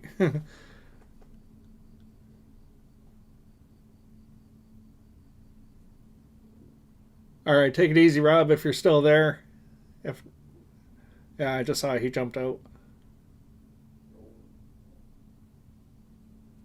Yeah, next step up definitely was 210. Um, 210 gives you a real nice thick vapor, a faster extraction, right? Like even definitely over 200, you're just gonna go through quicker if you're using a portable vaporizer and you turn it up to 210. You're definitely gonna take a draw or two less than you would at 200 degrees at this temperature because you're gonna get that much more full of an effect again, right? Um, a lot of the flavor here at this temperature, you're really starting to kind of mute down the flavor a bit. That's definitely one thing about 210 degrees. But what you're going to get is you're going to get really kind of strong body effects here. This is really starting to activate, the parts of the flower that are going to give you the big body effects. It's definitely what you would call a more aggressive extraction, right? And it's definitely going to give you warm vapor and a much harder hit. Now that's where 210 is where my Solo 3 lives. It just lives on 210 degrees in session mode if I'm going to use it without using it in a water piece. If I'm using it in a water piece, depending on my mood, I might turn it up or down from there or leave it there, but it's not a guarantee. But if I'm using it, without a water piece and I'm just using direct the aroma tube, definitely 210 is my temperature with the Solo 3 for sure. Yeah. Yeah, then the tornado came out.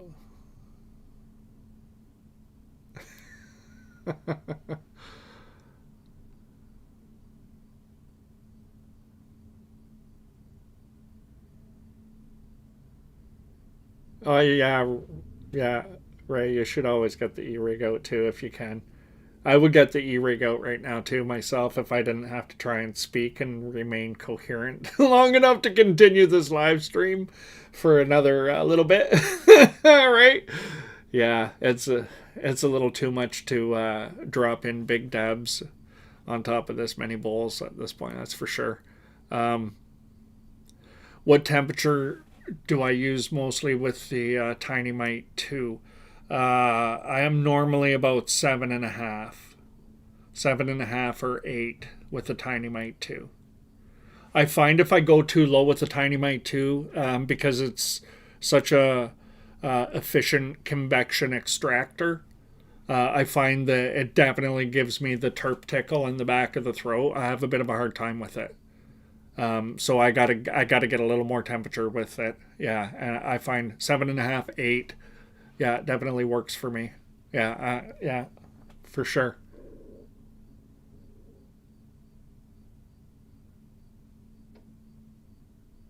185 on the Venti 267 on the Ruby Twist. Here's what's funny. I don't know why I do this. I have no idea why I do this. But I run portable vaporizers in Celsius. That's how I know portable vaporizers all the way through the process is in Celsius. That's my first thought process is Celsius with a portable vaporizer. You give me a ball vape and I'm turning it into Fahrenheit and I'm running it on Fahrenheit and that's what I know is Fahrenheit. If somebody says to me, what temperature in Celsius should I run my ball vape? I'm like, oh, no idea. I have no clue in Celsius what you should do. But if you ask me for your portable vaporizer in Celsius, I can tell you exactly what I think. It's crazy. And for some reason, my brain does not make that conversion when it comes to a ball vape or a PID in any way, right? Like one of those power controllers. As soon as I'm setting that.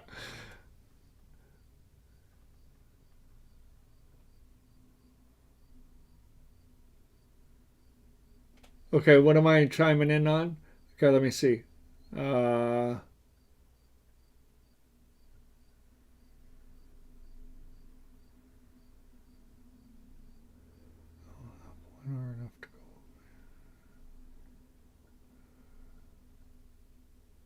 okay, hang on one second.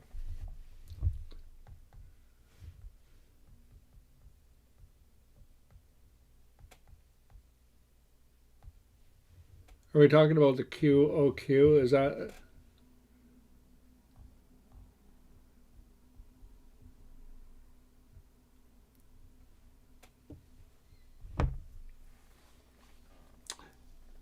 Hey, Jason, nice to see you, buddy.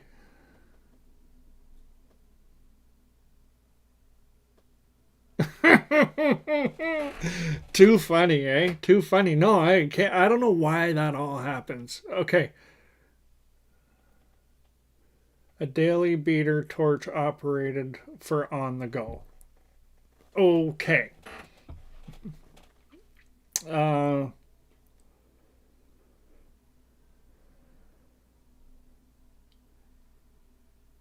Yeah, honestly,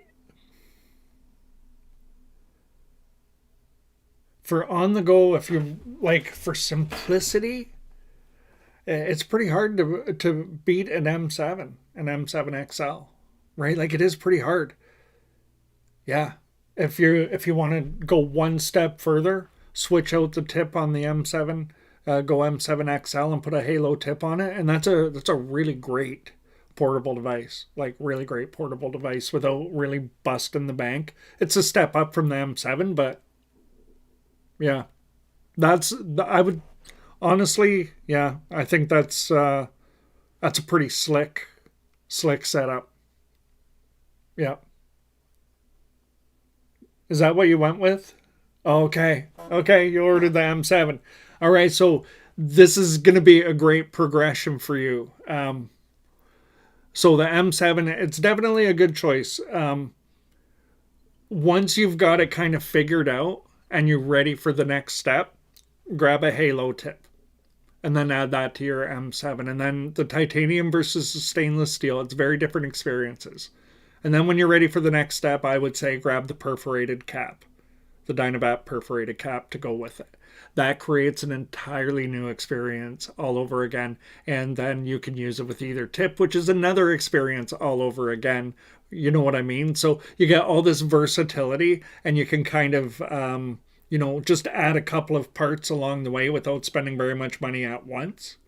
And you can keep kind of changing it up and personalizing the device a little bit more, and then you can change the tip, you can change the cap, and you get different experiences. It's a lot of fun, and if you're going to rip it through a bong or whatever as well, you might want to set it up a specific way, and then if you're going to take it on the go, set it up another way. Yeah, there are a lot of it's a lot of fun when you can customize and really do these things without spending a lot of money, right? And Dynavap parts are they're pretty easy to come by, right? Dynavap's everywhere, so yeah, that makes it easier as well. Yeah. Cool. That's a good question. Thanks for that. Yeah. Okay, where are we? We're at 220, right? 220. Um yeah. So 220 is what I call finish the bowl. Oh my goodness, no idea. The sun's up. Good morning. You know what we should do? We should have a sun up Roscoe for no idea, shouldn't we? Like we should just celebrate a new idea. A new idea? A new day for no idea. Oh, I made that a short sentence. All right, let's do it. Let's have a Roscoe for no idea's new day.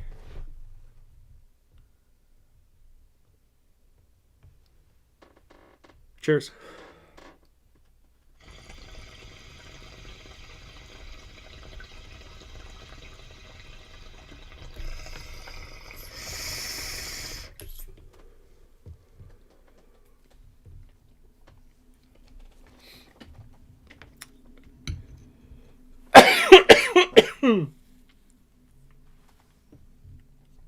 Darren, I see your comment there.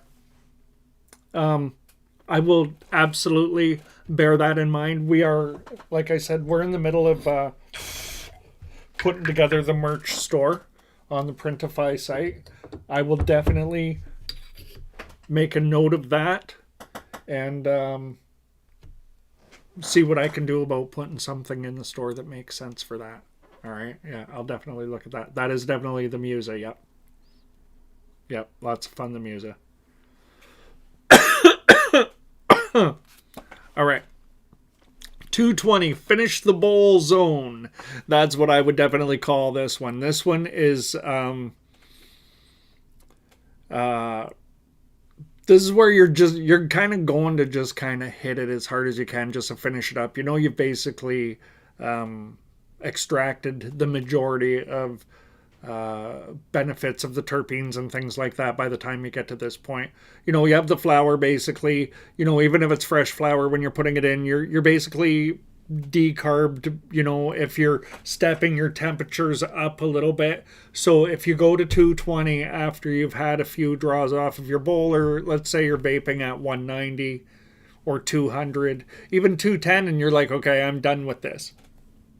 Kick your device up to 220 if you have a 220. I know if you're running a Storz & Bickel device, you only have 210. But if you have 220, kick it up to 220.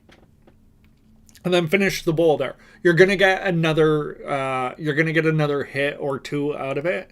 It's not gonna be the tastiest, and it's gonna be super hot vapor, but it's gonna hit hard, right? So if you can squeak that out, I say, you know what, jump up to that temperature, and why not finish it off?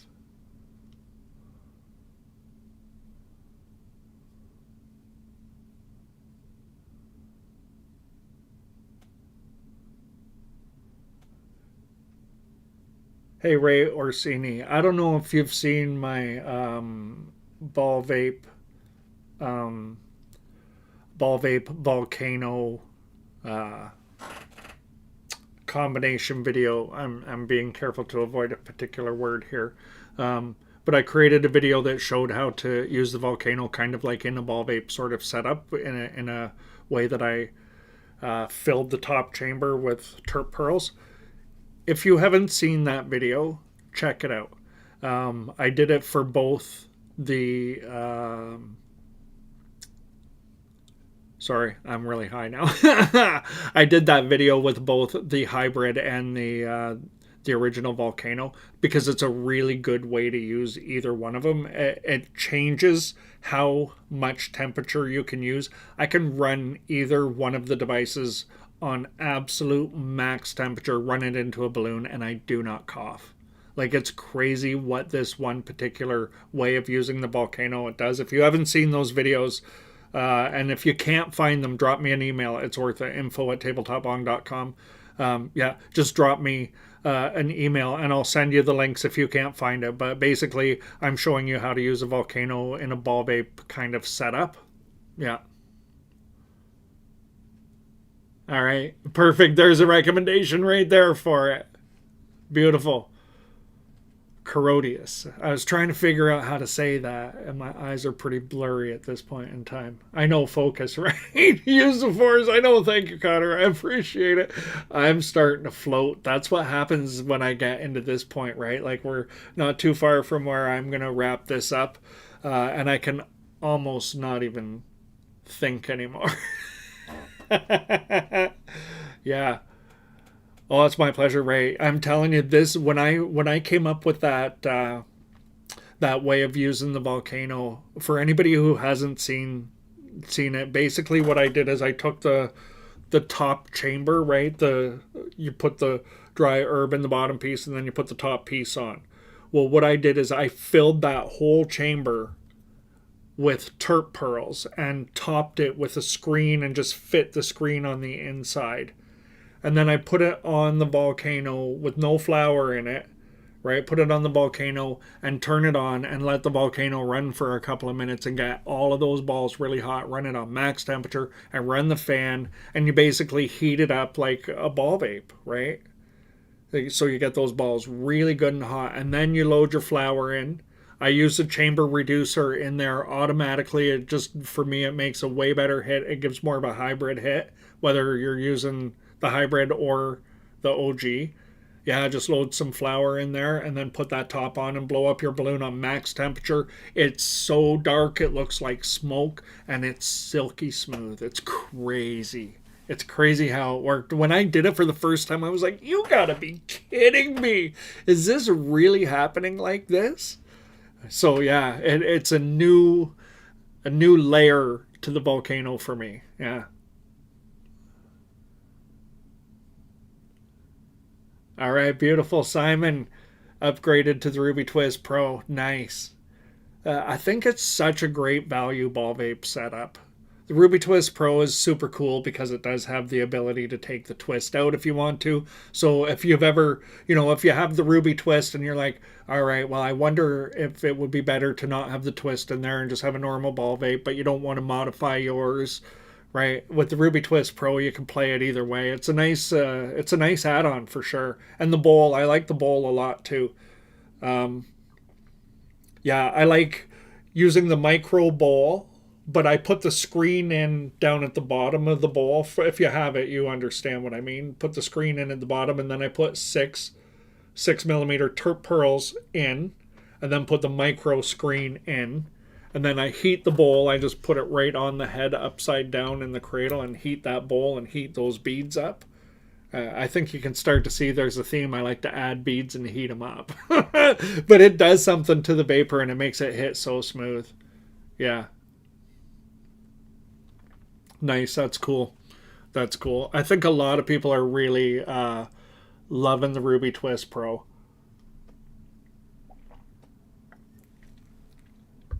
I know when I got it, I was certainly impressed. Let's have a Roscoe. Let's do it. Let's have a Roscoe.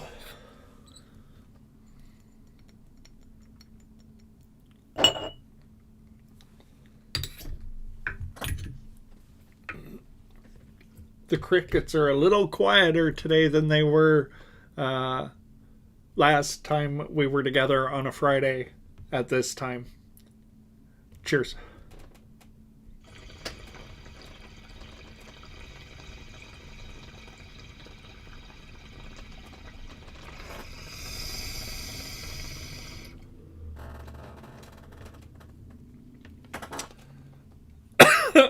Son of Keith, I'm seeing your comment there. I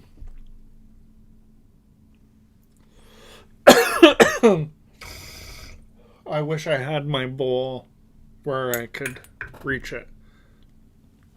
Okay, here's how it goes.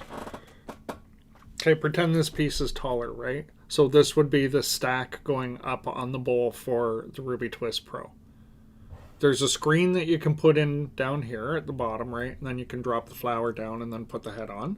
And the flower is sort of sitting down here. Or you can put the micro screen up here and put your flower in up here. If you're putting the micro screen in, you have all this space down here. If you put the screen in down here, put 6 terp pearls in, and then put the micro screen in. Right? So then you have the terp pearls sitting under the micro screen where you're going to load the flower in. So that the vapor passes through, right? It passes through those terp pearls before it goes into your bong. So then you take and you heat, just like this. You put the bowl on the head, upside down, sitting in the thing. And you let everything heat up. You let those terp pearls get really good and hot. 525, 535 degrees Fahrenheit is about perfect for this. Sorry, I don't know what that is in Celsius. This is what I'm saying to you. Yeah, and that's kind of the formula. That's the formula. I hope that made sense.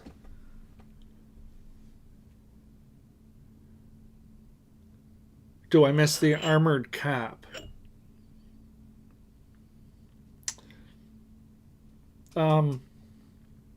You know what I'm using? Honestly, I got some copper wire. It's 99.96% pure copper, and it's I can't remember what size it is. 2 millimeter wire, maybe 2 millimeter wire, and I started wrapping it around my caps and making kind of like my own armored cap or my own full metal jacket, but out of wire. And it's solid copper wire. It's pure copper, so it's the same thing that basically they were making the full metal jacket in copper out of. It's the same copper. So I know that, I'm good to go using it on there. And I made my own sort of armored cap out of those. Do I have one? Well, here's kind of an example. See how that wraps around there? I know that's not a Dynavap, but I mean, that's just an example of what I've done. I've also done that on a Dynavap. This is the Stunner. Yeah, I can't even remember. Uh-oh. Okay, so I'll put that back. Anyway, that wasn't even about that. It was just about, what the wire on the cap for their armor cap. So, oops.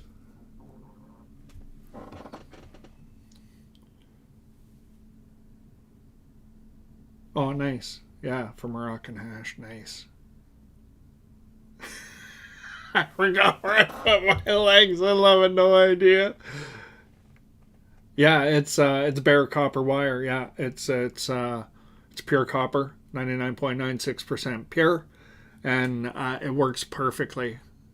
It works really, really good on a Dynavap. I really enjoy the way it works. It's changed the game for me with Dynavap.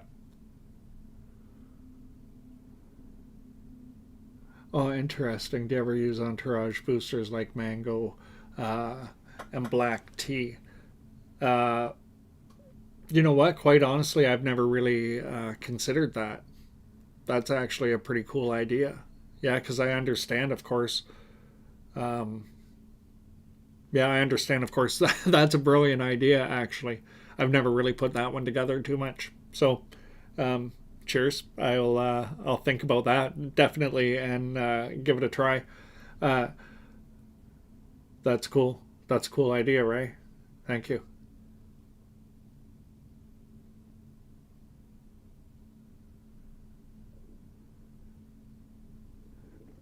I definitely I try to find ways to implement using terp pearls in wherever I think I can put them and it's safe to put them. I try it.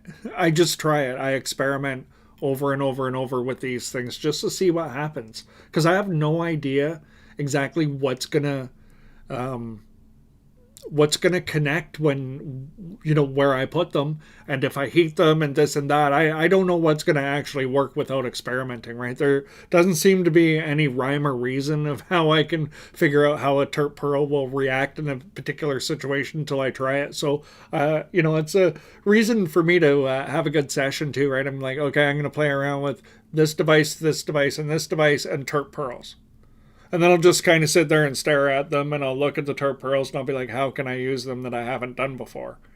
And eventually I'll think of something and then it probably applies to all the devices and then I'll play around with it and try it. And yeah, it's funny how it goes. It's fun stuff though.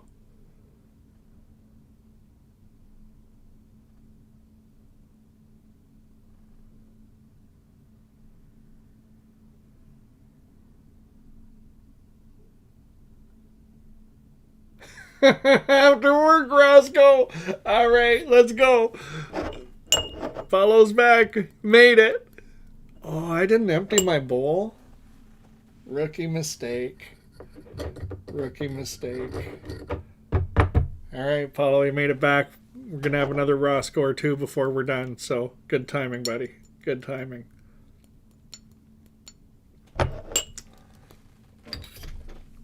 All right, let's go. Let's have a Roscoe. Cheers.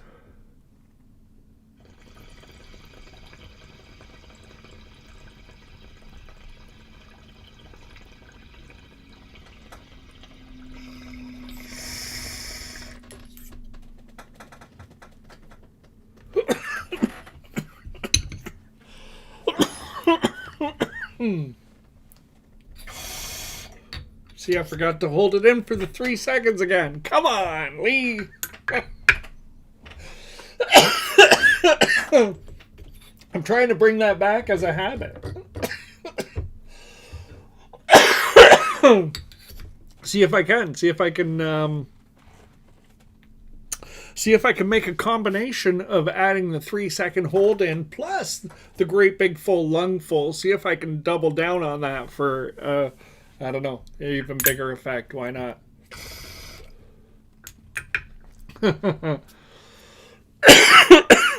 Whew.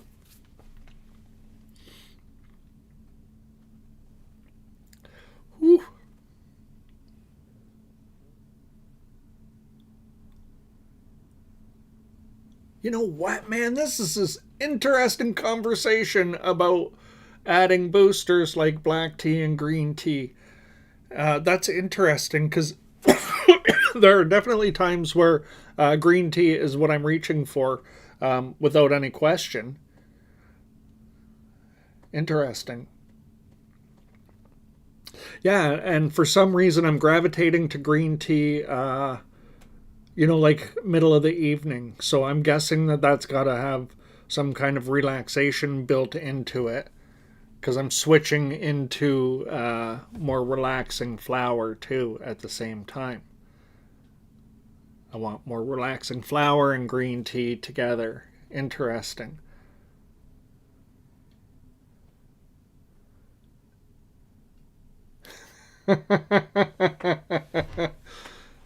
Boosted by beer. There you go.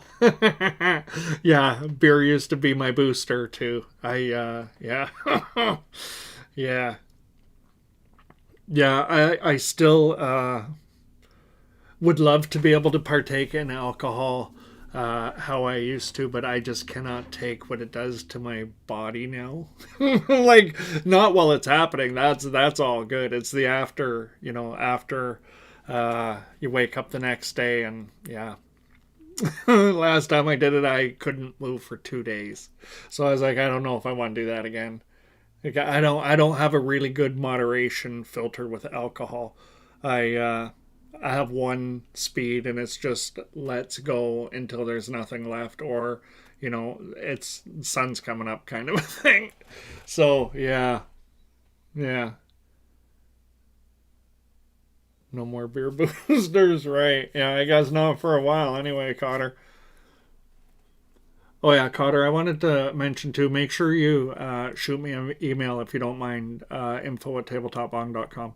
I just want to connect with you, uh, what we were talking about yesterday on more of a personal level there, or on a one-on-one. Yeah, let's just connect outside of the chat. California sober, perfect, exactly right. Yeah,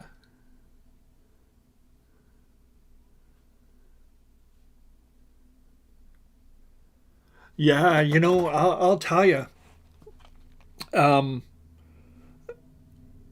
Starting this channel and being as completely focused on vaping, and it's been a journey for me, right? Learning about myself, and there's been, like, I wasn't always exactly this person. I'm learning as I go, and I'm learning things that really are stand out as really important to me, and things like that along the way. What the heck was my point going to be here? Give me 1 second, I'll get it back.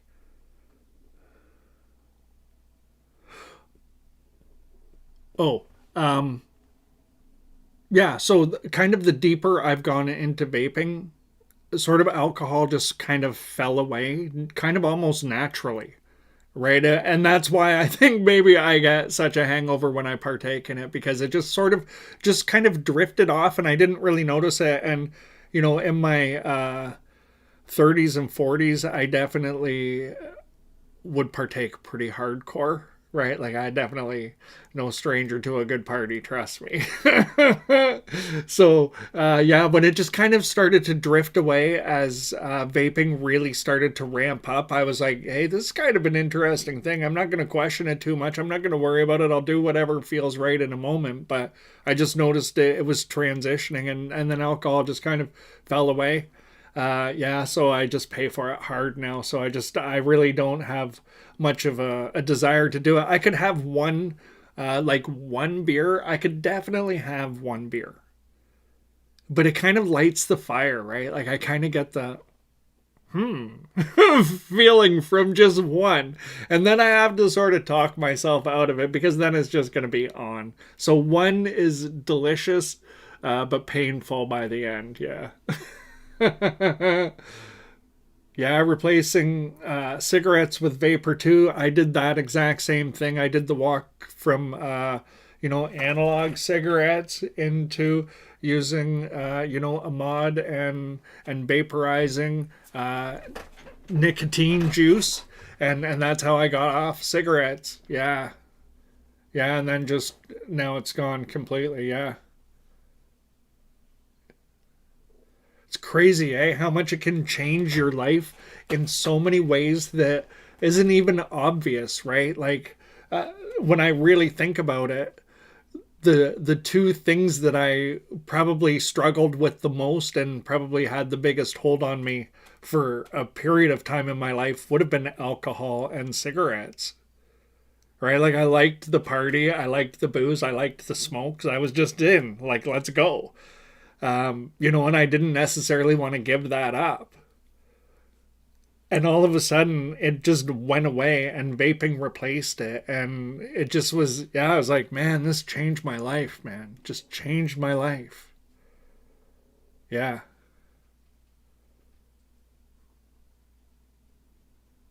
Yeah, right? Like it's wild how we all have these differences with this, but vaping seems to have this balancing effect for a lot of people. Seems to have a really positive energetic benefit to people. I think that's what I notice. Like you don't hear like even if you're doing like major bong rips and stuff, right? That's an energy unto itself where you feel a little more like, let's go, big bong rips, right? You can get into that energy, but you don't really get there with vaping. You're like, yeah, let's do it, man. Let's do it. It's always kind of that vibe the way it works. Yeah, it's cool.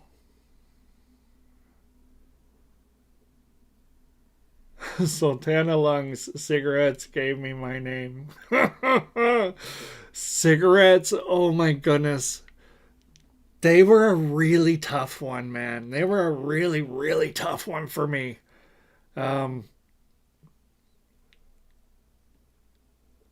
Someone gave me 7 cartons when they quit. That's not a friend. Oh man. So crazy. So crazy. Yeah, that's a good accomplishment, Cotter. That's yeah. Yeah, you got it now, right? Like but you've also done it long enough to know just keep your eye on the prize at all times and yeah, you stay between the lines. For sure.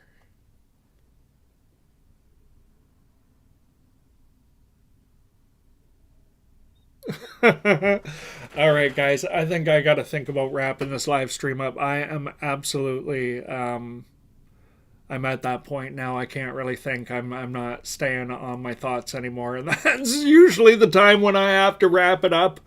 Because yeah, I'm not gonna stay focused now. I've fallen off the edge. So I thought maybe we should just have another a big old Roscoe to wrap up the live stream. I want to thank everybody for hanging out tonight. Or yeah, and super cool energy on Fridays as well as on Thursdays. It feels like a bit of a different energy, and it feels like a continuation as well. It's a really interesting thing, but I really appreciate everybody who's taken time out of their busy Friday schedule to hang out and sesh here and add to the chat. There's been a lot of fun in the chat today. Some great conversation, great questions, great feedback. A lot of people helping each other as well. It's really cool. It's really cool to watch, how quick people are as well to share, like, hey, this is a great device. This was a good value. Nah, that one wasn't the best. It really helps each other along the way too, right? And it's cool when it's not an echo chamber of my voice specifically about a device, right? We all interpret them differently, and I think the more we share, like I see happening in the chat and with one another, and seeing the way the questions get put out there, I definitely think it's a win for everybody. All right, my friends, let's finish it up strong. I'm gonna have one that's gonna be lights out feeling rip. Let's do it, right? Let's do it. Hopefully we'll be able to hang out again same time next week. Or Thursday if you're around, right? As many are, which is super cool. All right, my friends, let's go. Cheers.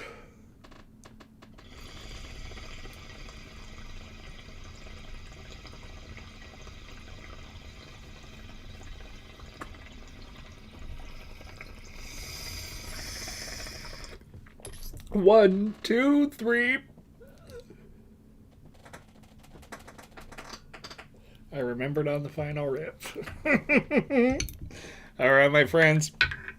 Oh, that's awesome. Awesome. Thank you so much for being here. This was so much fun today. I appreciate you all. Let's do this again next week.